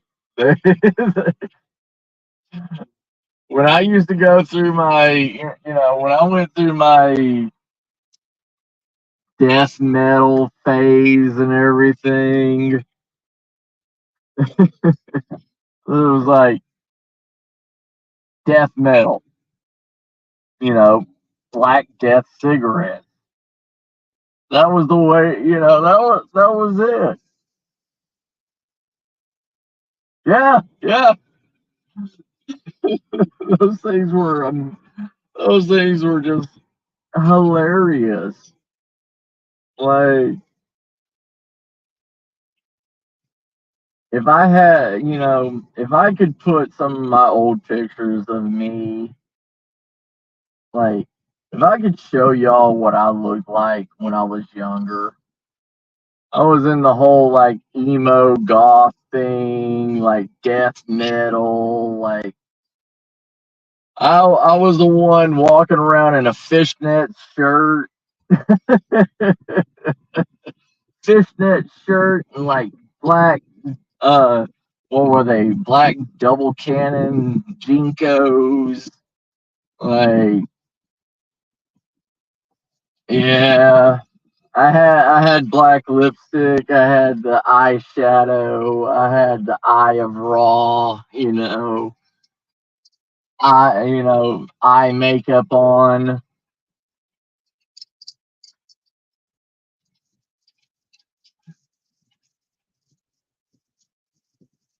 Hell yeah. Like Guar and all that shit. Like hell yeah. Hell yeah.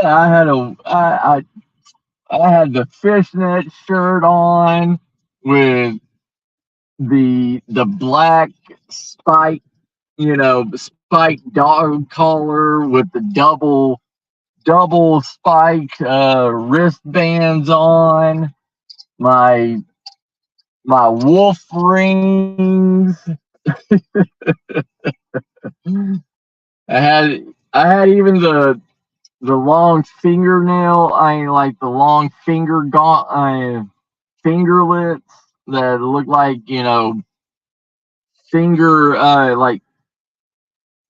uh the fingertips off of a gauntlet. Like they covered your whole entire finger all the way down. What's up, CR? How you doing, brother? Like I had, I had my Iron Cross tongue rings.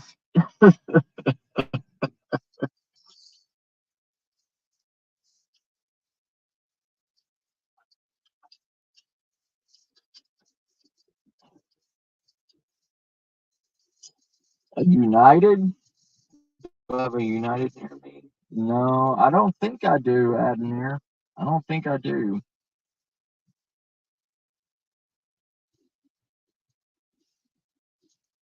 Yeah, I don't think I do, brother. What is up, CR, little CR, brother? Uh, all right. So, anyways,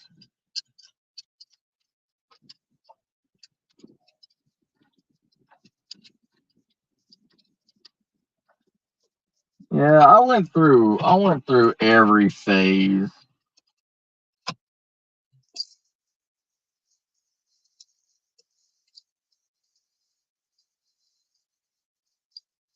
Nice, nice. Yeah.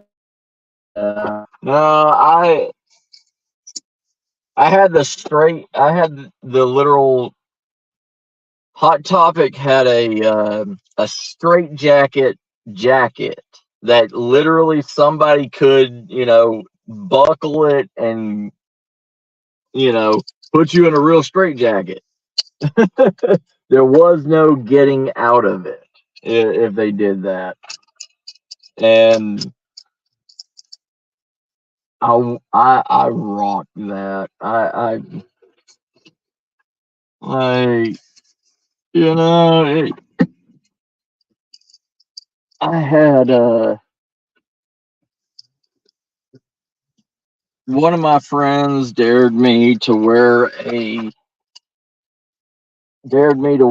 kilt with fishnet, like leggings.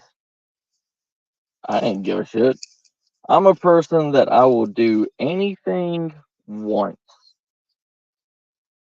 And if you dare me to do something, I will do it 120%. Like I will not second guess it.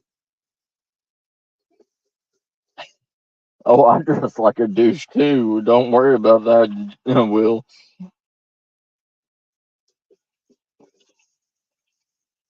Take take care, Will, brother. Be careful. I'll talk to you soon, brother.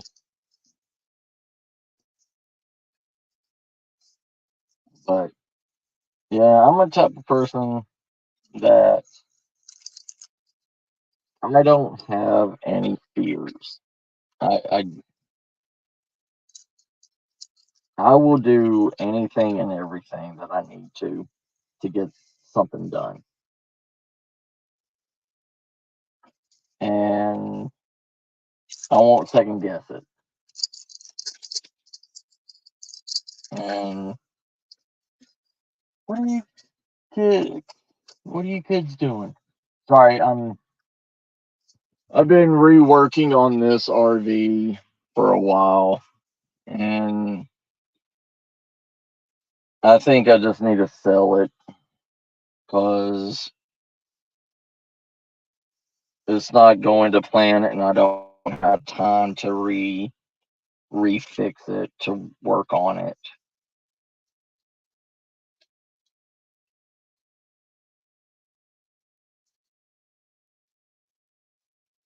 Oh crap.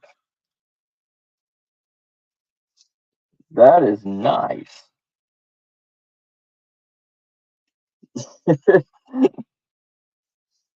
Okay. Uh let me get my real one Let me get my good one. So this one is 55% cotton and 45% rayon. So this one won't hold water in it. But I'll do it on a live stream for you, Yeah, it will. I'll do a short dedicated to you drinking out of my cowboy hat.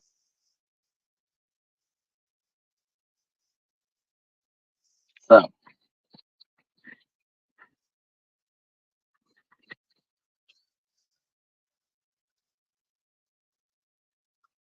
yeah, yeah, I'll do it for you. I'll do it for you, brother. I mean, cowboy hats were meant to collect water. That's why they were called 10-gallon hats. It's because they could hold up to 10 gallons in there. There was 2-gallon hats, 5-gallon hats, and 10-gallon hats.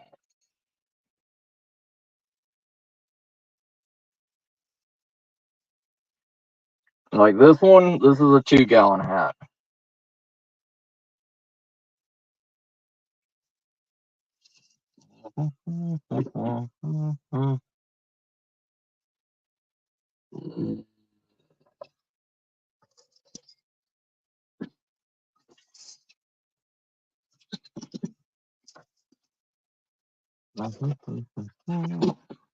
Sorry, everybody.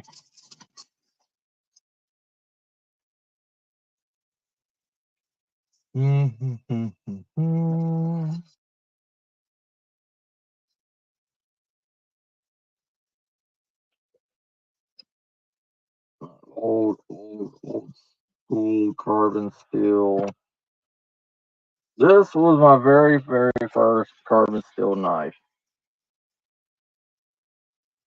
If you see how worn down it is, everybody says carbon steel knives are the best knives in the world. Yes, I got this from my grandmother, and it used to be a complete curved gutting knife. Well, called a carver knife. I sharpened this thing over and over and over so many times that it's turned into this. If you can see, if you can see how far it's went down over my time and everything using this knife, I believe I've shaved off at least an inch off of it. Hey, Jamie, how you doing, brother?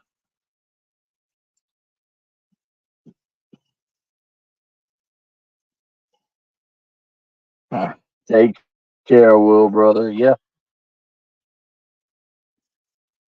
but yes, carbon steel knives are good.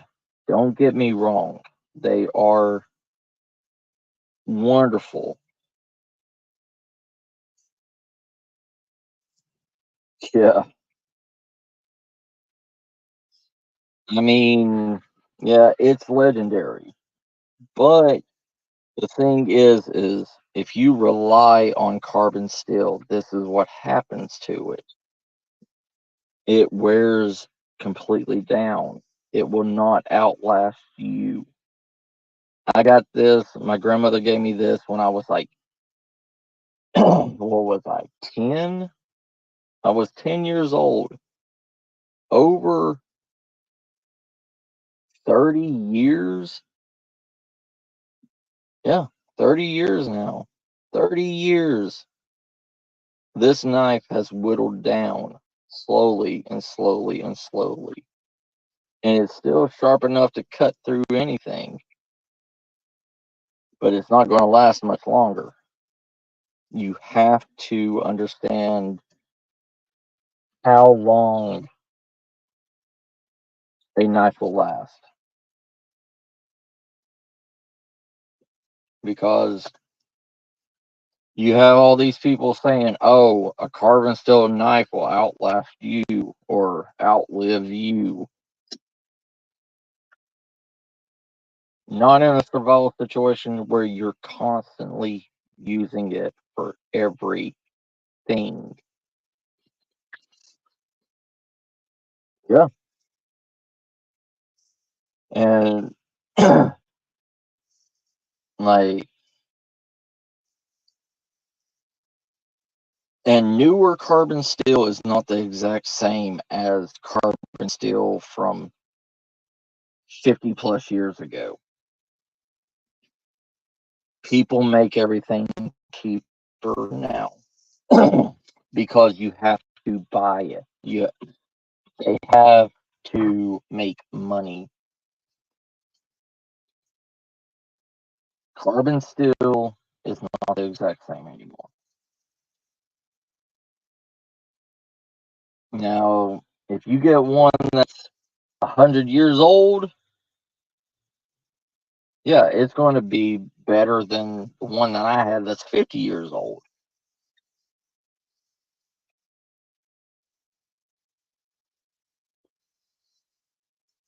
But if you get it and use it every single day, every minute, if you use it for every single thing that you have or every single thing that you need for every task, chore, cutting, everything, you will continuously resharpen it because you need it to be razor sharp. Because a sharp knife is not as dangerous as a dull knife. A dull knife will hurt you.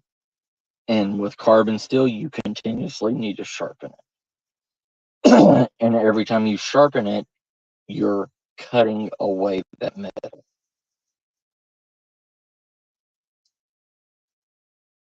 Yeah.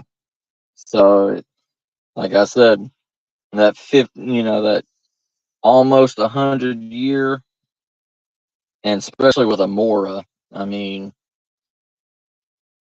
Mora knows what they've been doing. Mora's been around for God knows how long. Yeah. How wore down is it? Does it still have a good size or is it worn down?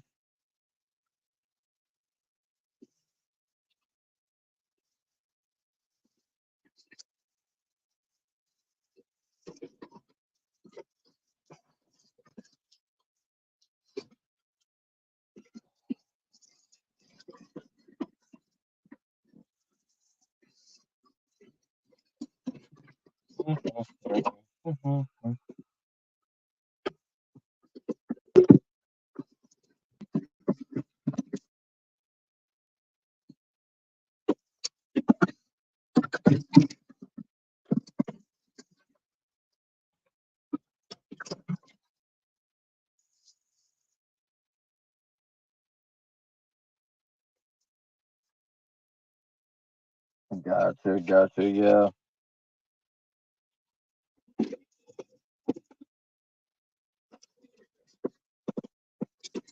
But it still has a good edge on it, correct?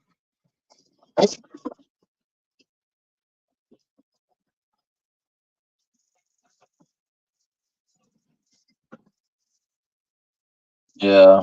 Seen better days. I understand, brother.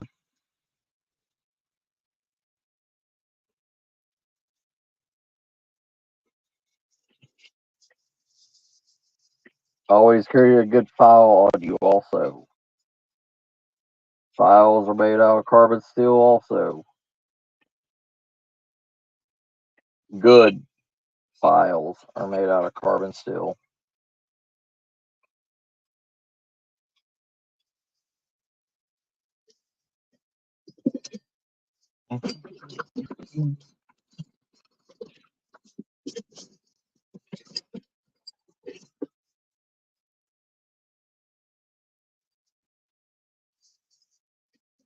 Carry a good prod, a good spike with you. Carbon steel spike. You can use a carbon steel spike for anything. You can tap a tree with it. You can make a I mean, you can pretty much do anything with a spike. Make a, what is it called? CR, the knot, the spike knot. What the hell was it called? Mm, gotcha. Yeah. Always carry one of these with you too. It's an Allen wrench, uh, Phillips head. It's got a Phillips head on one end and an Allen wrench on the other. Always keep one of these on you also, especially if you're going to be in more of a urban environment, because there's more Phillips head than screws. More people use things and doors and stuff like that. Yeah, the knot that you have to put a spike in to hold the knot. Uh, what is that knot called? Crap, I'm drawing a blank on it. Spike hitch? Is it a Persic knot or is it a spike hitch knot? They used to make the European knife, the English foot soldier knife that had the curved hook in it, so they could put their packs up and everything.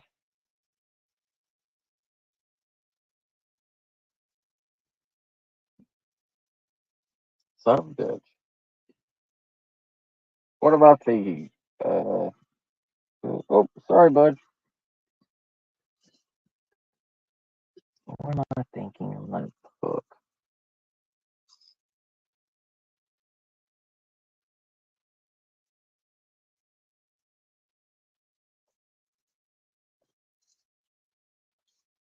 What's up, Ariette? How you doing? Yeah, yeah, we are, brother. I I seriously do not remember the name of it. Like, I,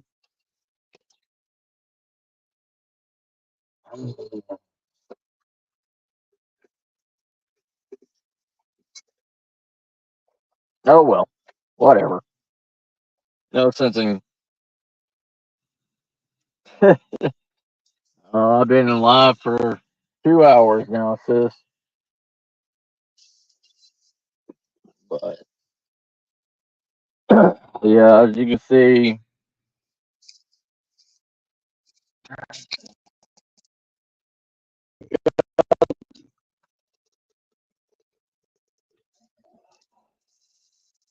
yeah, as you can see, I've got the engine up and running here.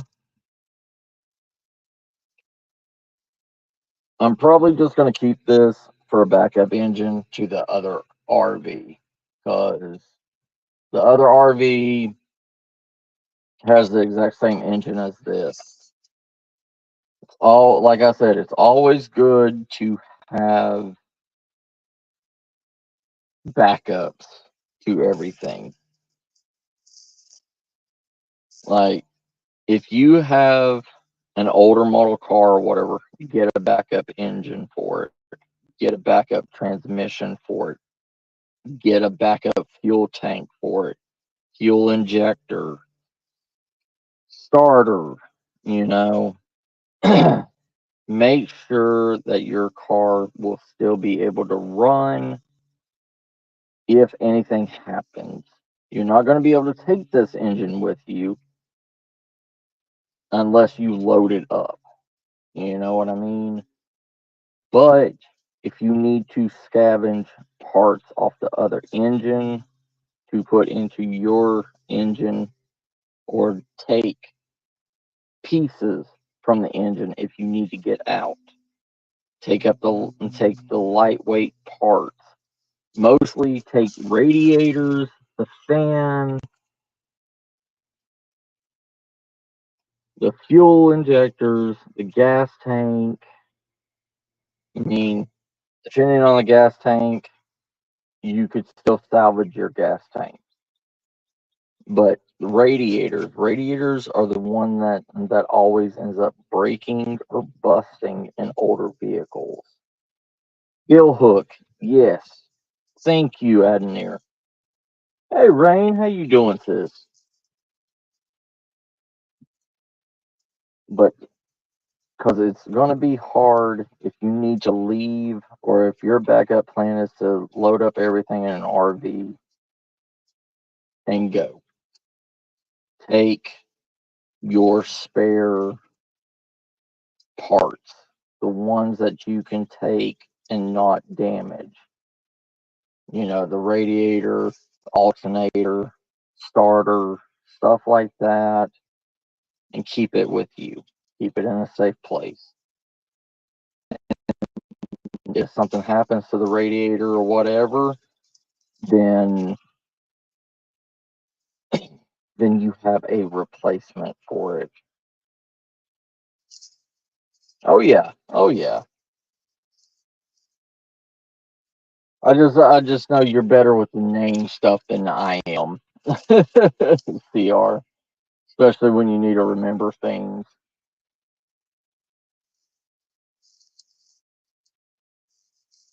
Right.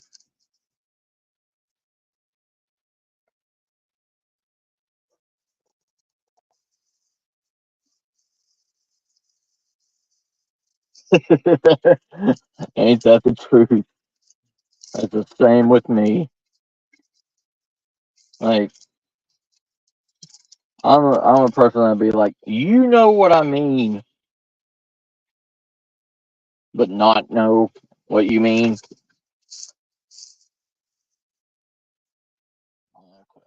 So,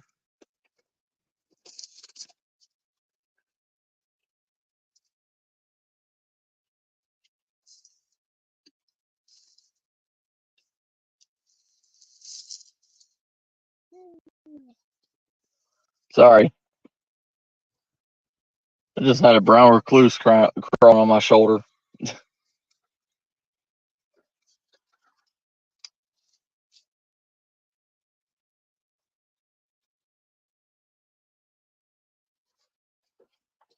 Anyways.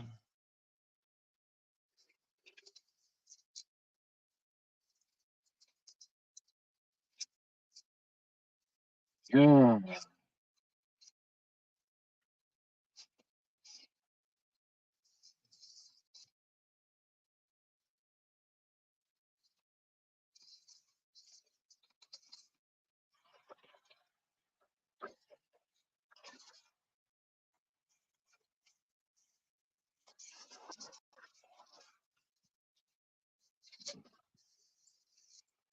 Okay. All right.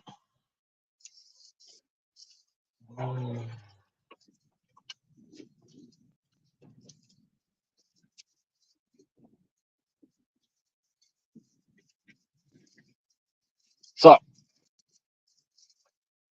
anyways, what do we wish to talk about now? Because I'm running out of ideas.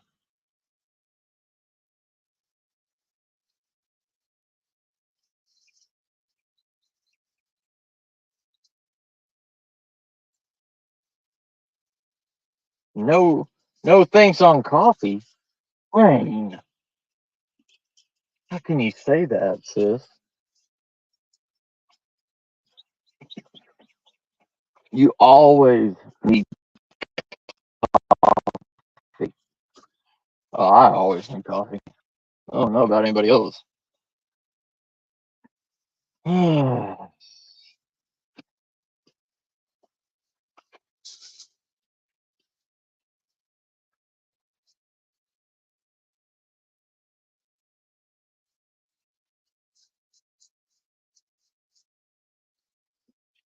know, I am.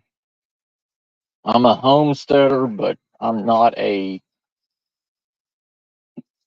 full-blown homesteader.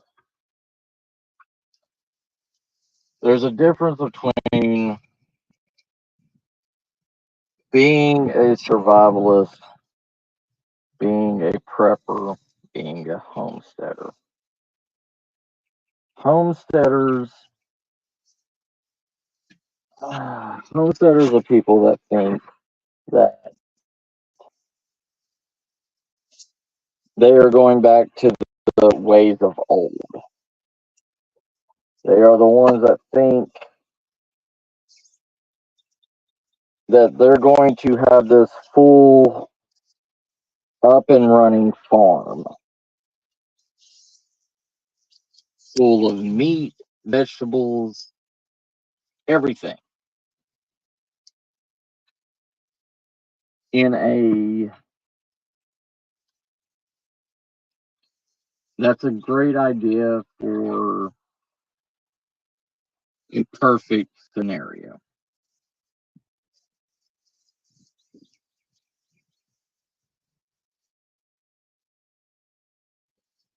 Ain't that the truth, CR? Yes.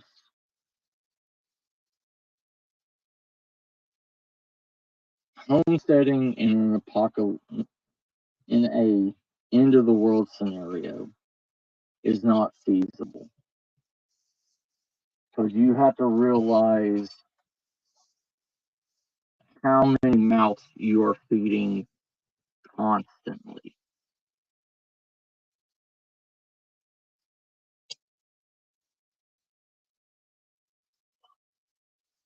Especially herbivores, cows, sheep, rabbits, everything. You are not going to be able to have enough supplies for the demand of your animals. Homesteading is not a feasible option unless you have an abundant supplies and abundant land to because hay molds and quickly it molds. And it also goes through depending on how many animals you have at a time.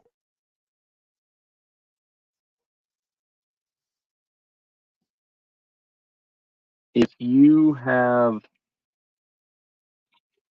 so the math on animals, cattle, you need 1 acre of land for every one cattle, for every one cow that you have. 1 acre. You know how big 1 acre is of food all the time?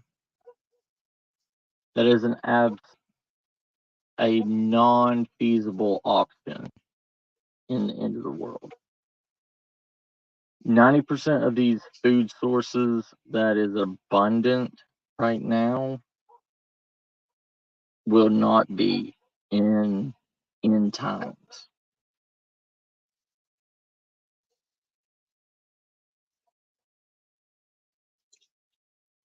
Most cattle will either be slaughtered for food, put in a freezer, or dried, become jerky, or they will be let loose and wild graze. Most horses are going to be set free or killed also because you can eat horses. Sad to say, but you can. If you don't believe me, ask the French. Even as local as ask the people in Louisiana, the French Quarter, they still have restaurants that serve horse meat. Napoleon ate horses.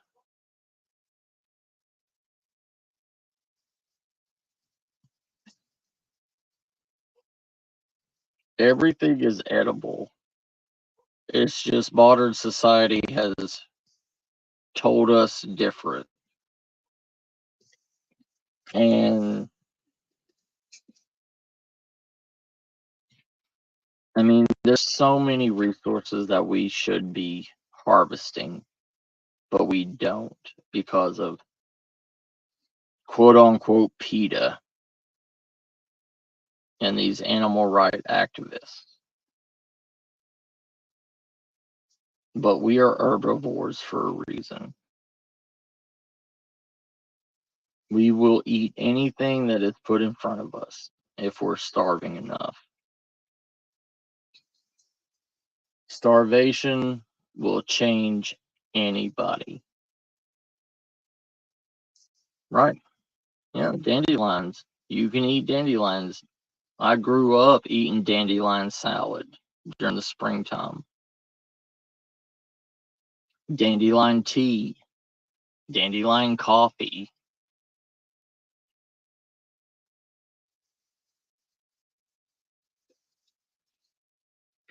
There's plenty of options for us to eat, but modern society has ruined us. You know, modern society has ruined our dietary needs because what our ancestors ate to survive, we have stopped.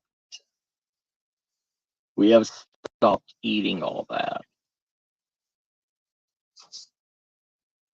Just like salad is called roughage. You know why it's called roughage? Is because we harvested it. We picked it. And most of it was grass. And it wasn't always lettuce.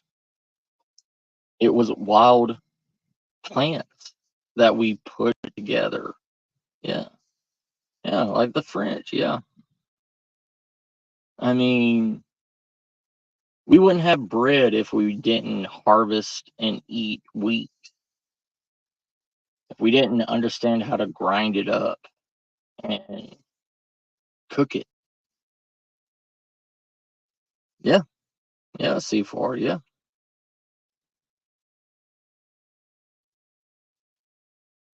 We have stopped our traditional ways of eating because society has told us to. It's just like, the human body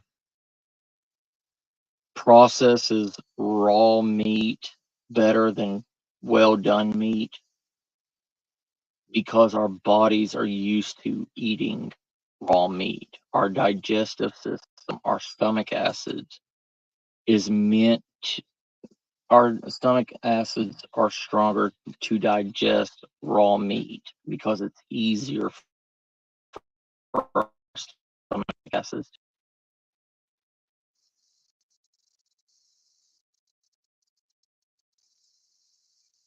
It's the same thing with fresh greens. And here's the thing with wild vegetables. Your body burns more calories eating wild greens than it does digesting meat. Your body has to use more water and more calories to digest lettuce, to digest things that have no nutritional value.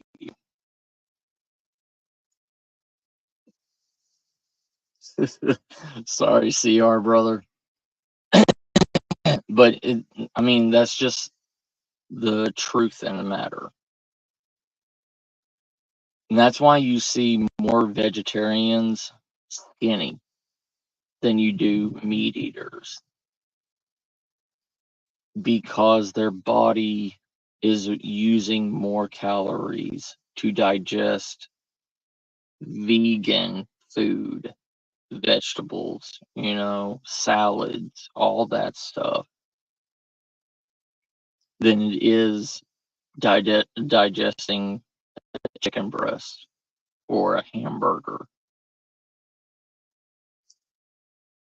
We are killing ourselves. If you look at Gandhi, when Gandhi was young, before the British takeover of India,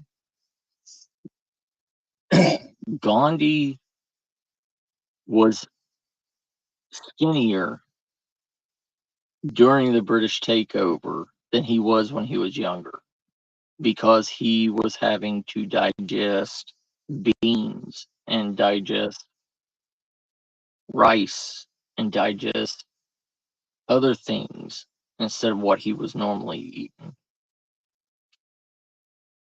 He lost over, I think it was like over 150 pounds.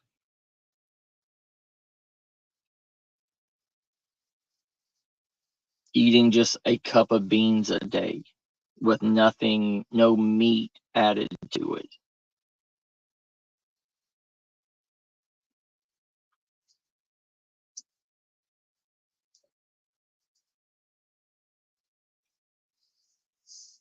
People don't understand that we need both to survive.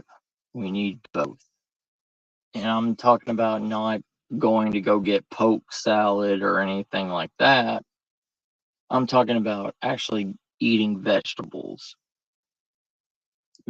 tomatoes, potatoes, squash, stuff like that, stuff that has nutritional value. And the vegetables that have nutritional value have water in it. They give water.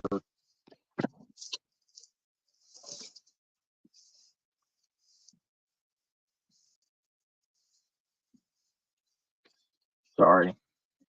One of my cats was fighting another cat. Get away.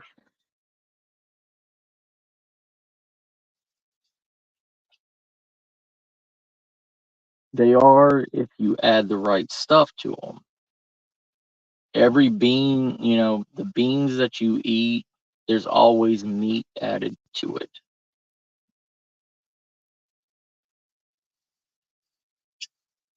Yes, I will, CR. But beans add a small amount of protein. Beans add more fiber than they do protein. And, fiber helps with blood flow, fiber helps with joints, fiber helps with using the bathroom. Beans are like a natural laxative for us. That's why beans are good for us.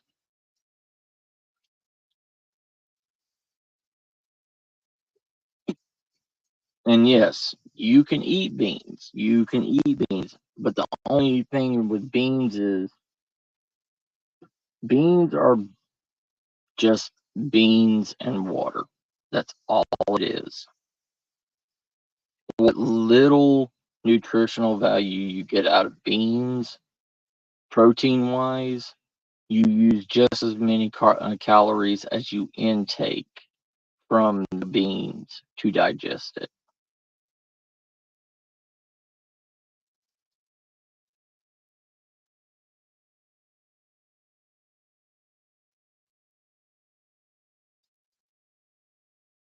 Yeah, I don't either. I don't get gassy either from beans. As long as they're cooked right and cooked the way that they're supposed to be cooked. If they're not, you know, the real thing with beans is you're supposed to wet them and damp them and take the shell off of it. You're supposed to eat the meat of the beans. But not every, it affects everybody differently, especially the way they're cooked. But yeah, like, and that's why they say beans are forever food, and it's true. They are forever food. Once they've hardened and everything,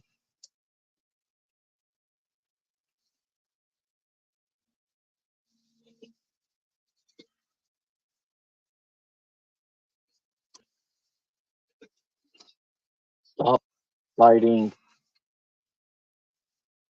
Stop it.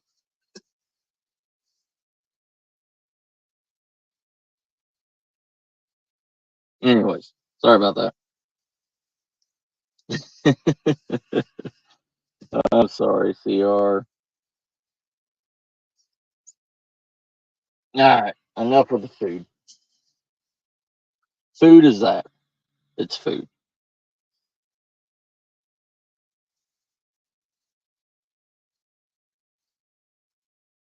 I'm trying to think of other things to talk about.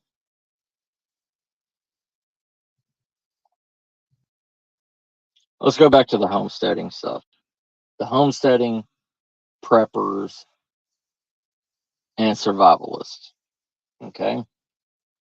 You need to know all three. Yes. You need to understand each concept to be able to secure a safety net around you.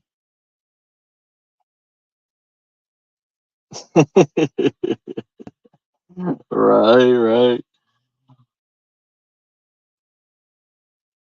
You have to understand the mindset of each part, because each one of these is a part together.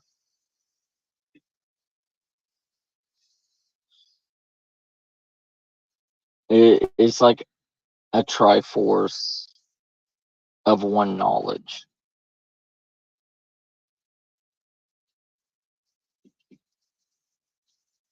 Y'all two stop fighting. Or my barn cat, stop it. Anyways, sorry. Uh, the triforce of skills, knowledge, mindset.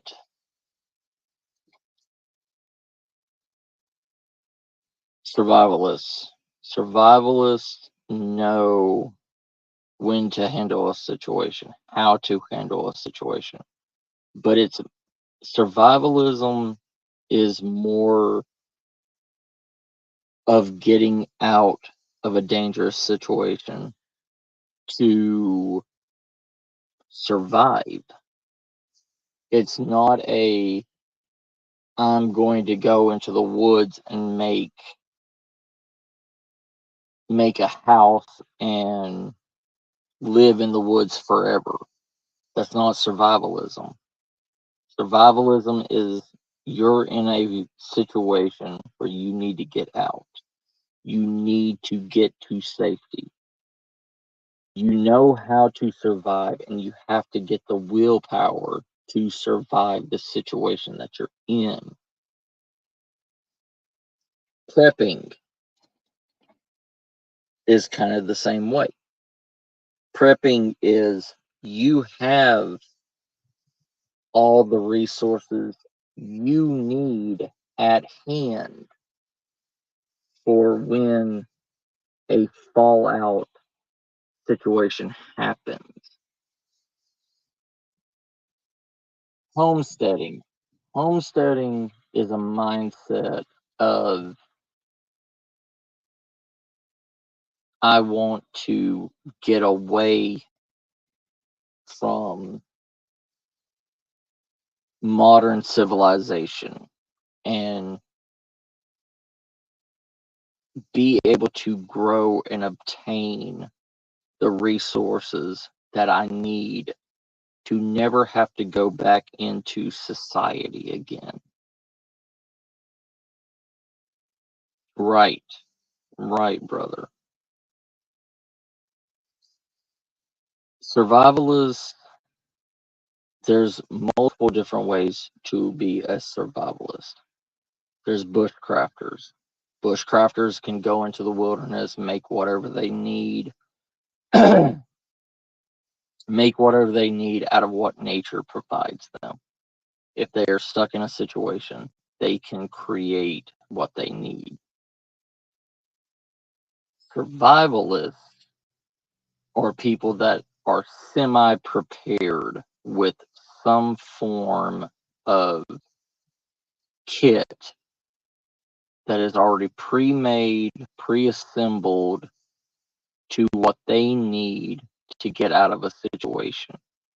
It may not be everything in the world, it may last them a week or 3 days, but it's however long that they can carry on them and have on them at all times and take that gear. Take care, Nightmare Brother. Thanks for stopping by. Yeah, it's all overlapping. It's just what their strengths and what their weaknesses are.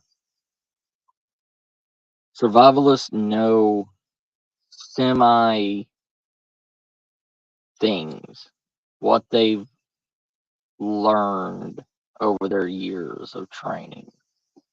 They know what they can eat, what they can't eat. They know that they have a fishing kit, small trapping kit for wilderness animals, but mostly they pack a fishing kit because most people think that they're going to go to water and catch every fish that's in a stream, even though that there's probably no fish whatsoever in that stream. They know how to purify water with what they have. They know, but can they make everything that they need in the wilderness? No. Like, they're not going to be making a bed. They're not going to be making chairs or a fire pit or anything like that. They will do what they need to survive and get out.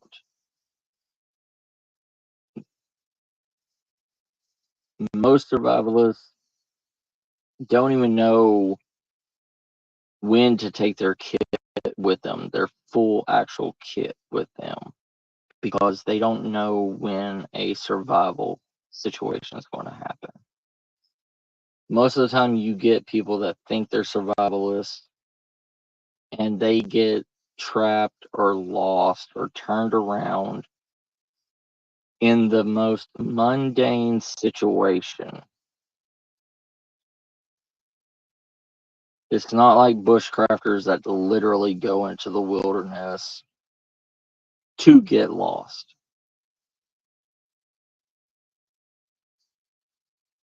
Then there's the herbalists, the people that know every wild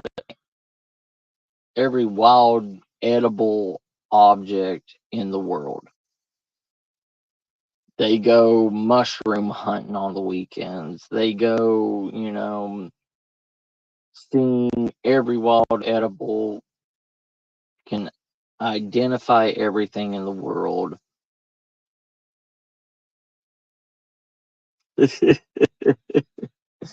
Yeah, just a little bit. But the thing is, most herbalists don't know survival. So if they get caught or whatever, yeah, they can survive by eating, the edible wildlife and wild edibles. But are they going to be able to survive? Are they able to cut down trees and make a lean-to hut? Are they going to be able to do anything else? No. Maybe. Depends on if they took classes or whatever. But in reality, each person has their own skills, and you have to take from each one of them to be a better person. So you're not that one stereotype.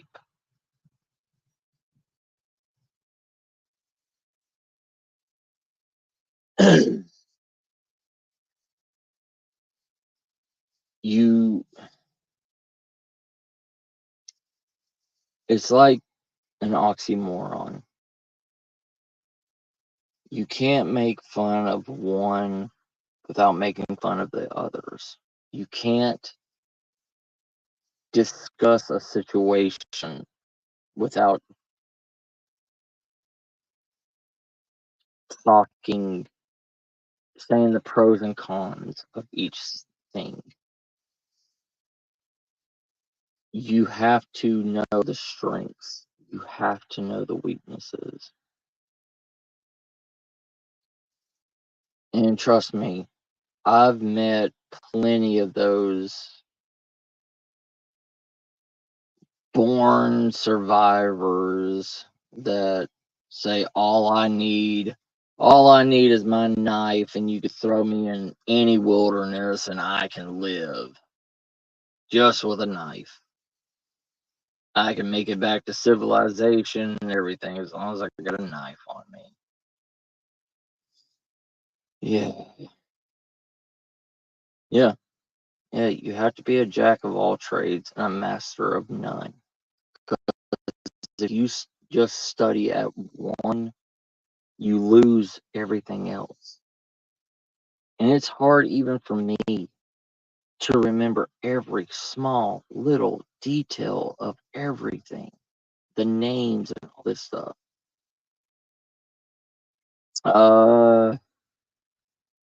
If you want to DM me, sis, do it on Twitter. Uh, I think we still have, yeah, we're still connected on Twitter, I think, right?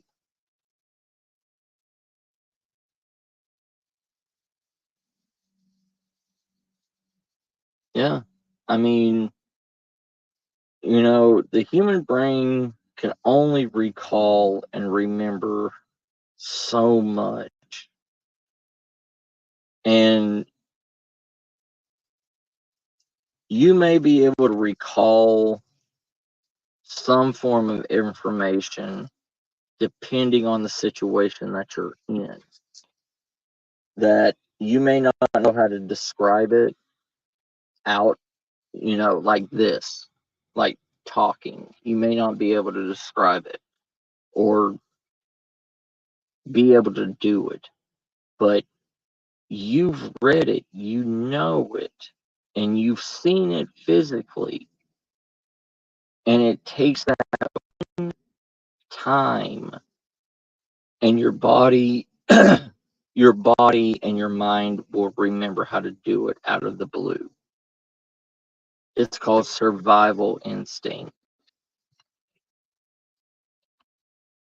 Survival instinct has saved more people than anybody can recall. Like instinctual survival instincts.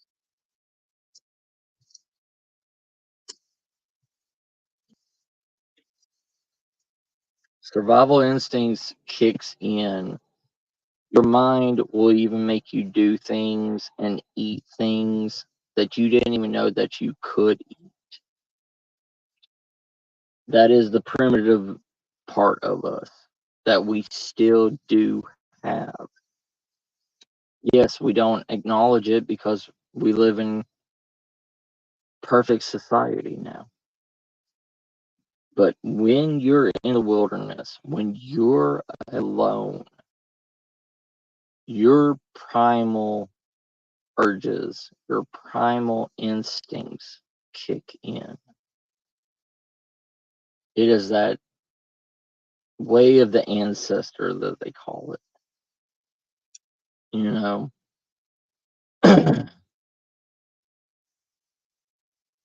my tracking mentor, he taught me, and he told me this. He said it's the way of the ancestors. You may have never once stepped foot in the wilderness and get lost, but somehow, some way, you survive. And people say that it's luck, but it's also other things.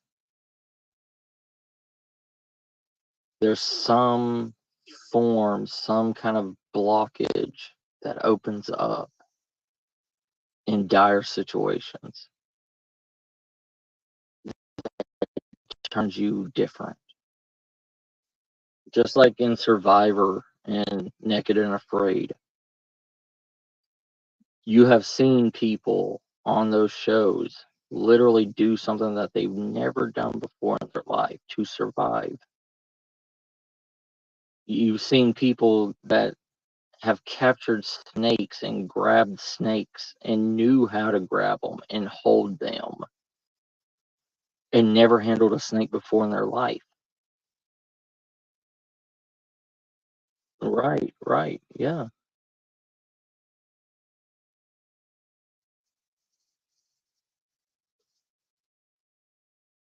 It's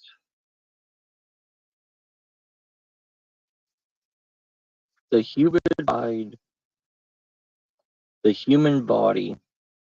You may doubt yourself now. A lot of people doubt themselves. A lot of people doubt their skills.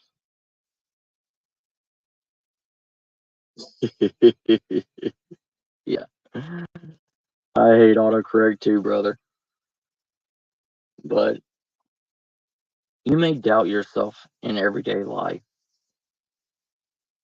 And the people that doubt themselves in everyday life are the people that don't, that are not made for everyday life, that are not made,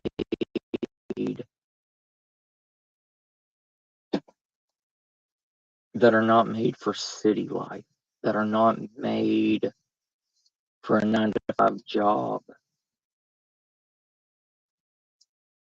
People that say, oh, I can never survive out in the wilderness, or I can't do camping because A, it's boring, or B, I'm afraid of the wilderness. That's because you've never been to the wilderness. That's because you've watched TV, and TV makes you scared of going to the wilderness. If you actually sat down in the wilderness with somebody that knows the wilderness, you will see it in a different light.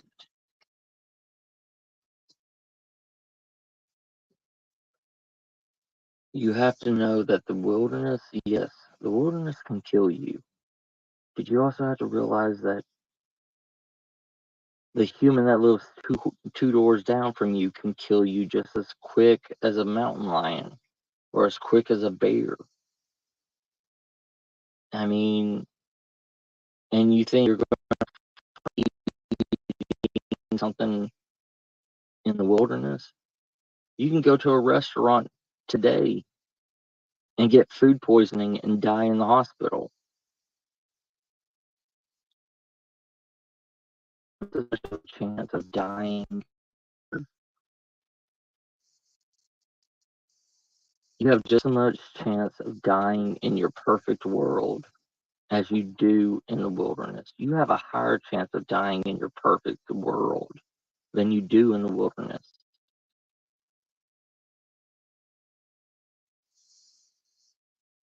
Remember that. You can die quicker around humans than you can a pack of coyotes or wolves.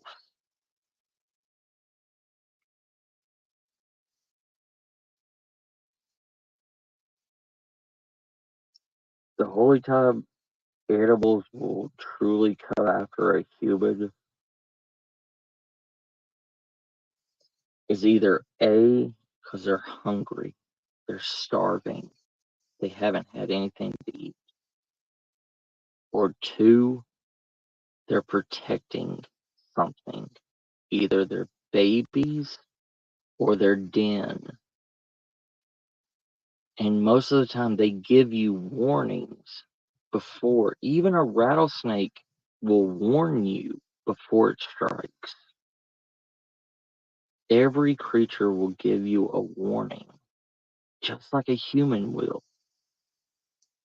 If you piss off a human, they will say, hey, shut up and back away. And if you keep going, they will punch you. They will hurt you.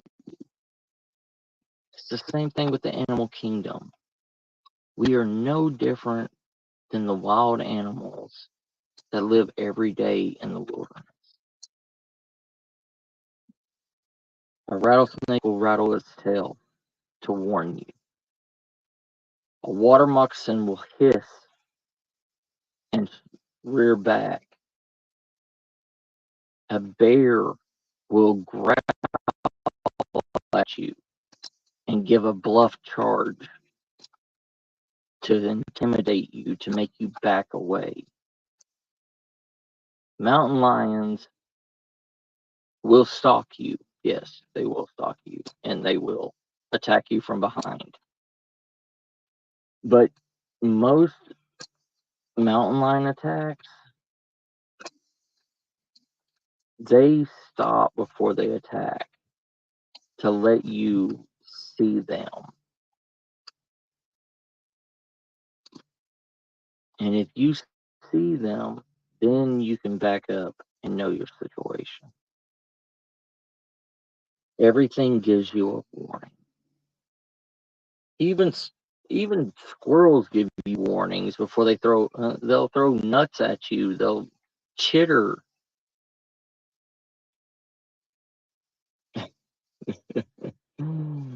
I'm sorry, brother.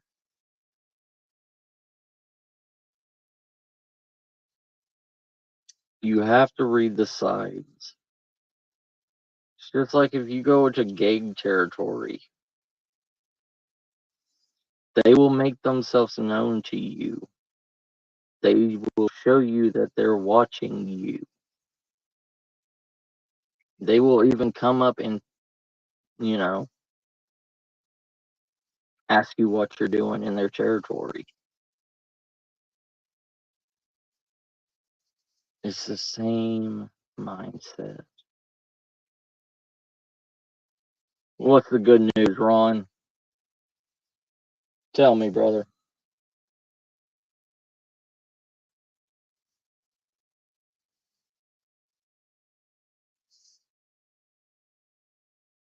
Socks. So,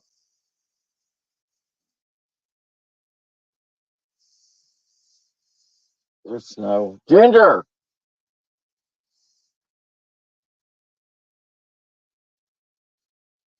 Okay, there's Ginger. Sorry, my barn cats are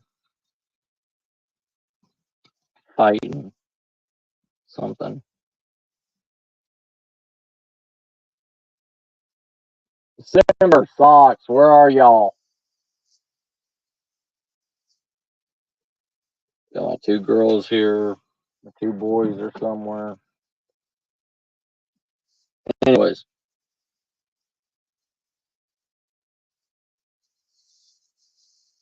if you want to say it in the chat, Ron, you can, or you can send me a text, brother.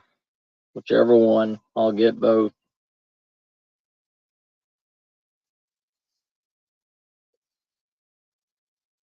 We will wait. Oh!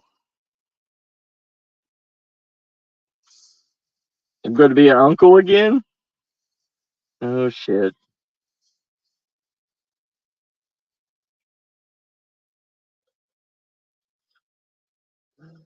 Oh, Ron.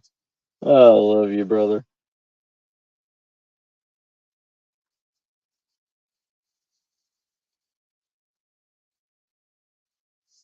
But all right, everybody. I've been on for 3 hours. I know. Big surprise, eh?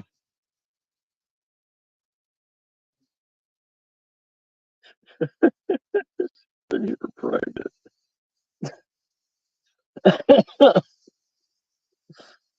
Oh, Ron. Oh, yeah. But like I said, don't fear the wilderness. Do not fear your skills. Do not doubt your skills, because once you start doubting yourself, your brain will not work. If you doubt the situation that you're in, if you doubt your chance of survival, you will lose. I'm glad to hear that, brother. I'm glad to hear that, Ron. So glad to hear that.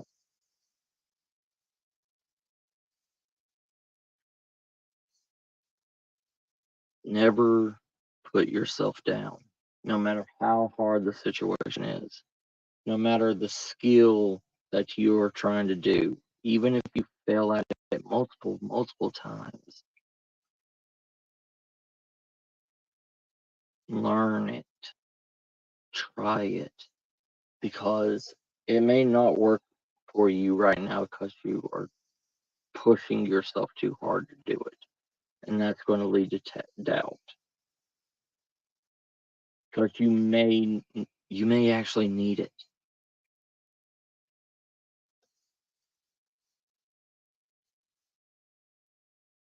Take care, CR brother. Yeah. You'll be surprised what Ron can get pregnant by.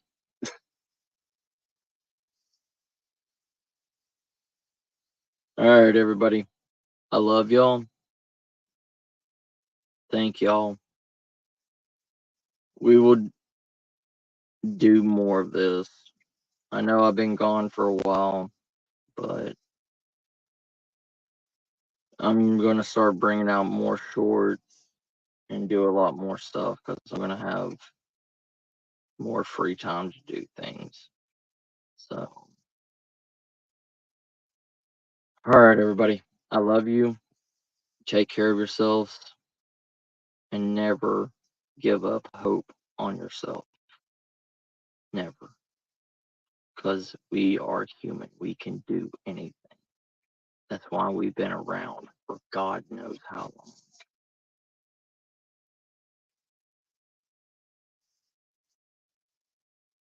I love y'all. You take care, family. It's best.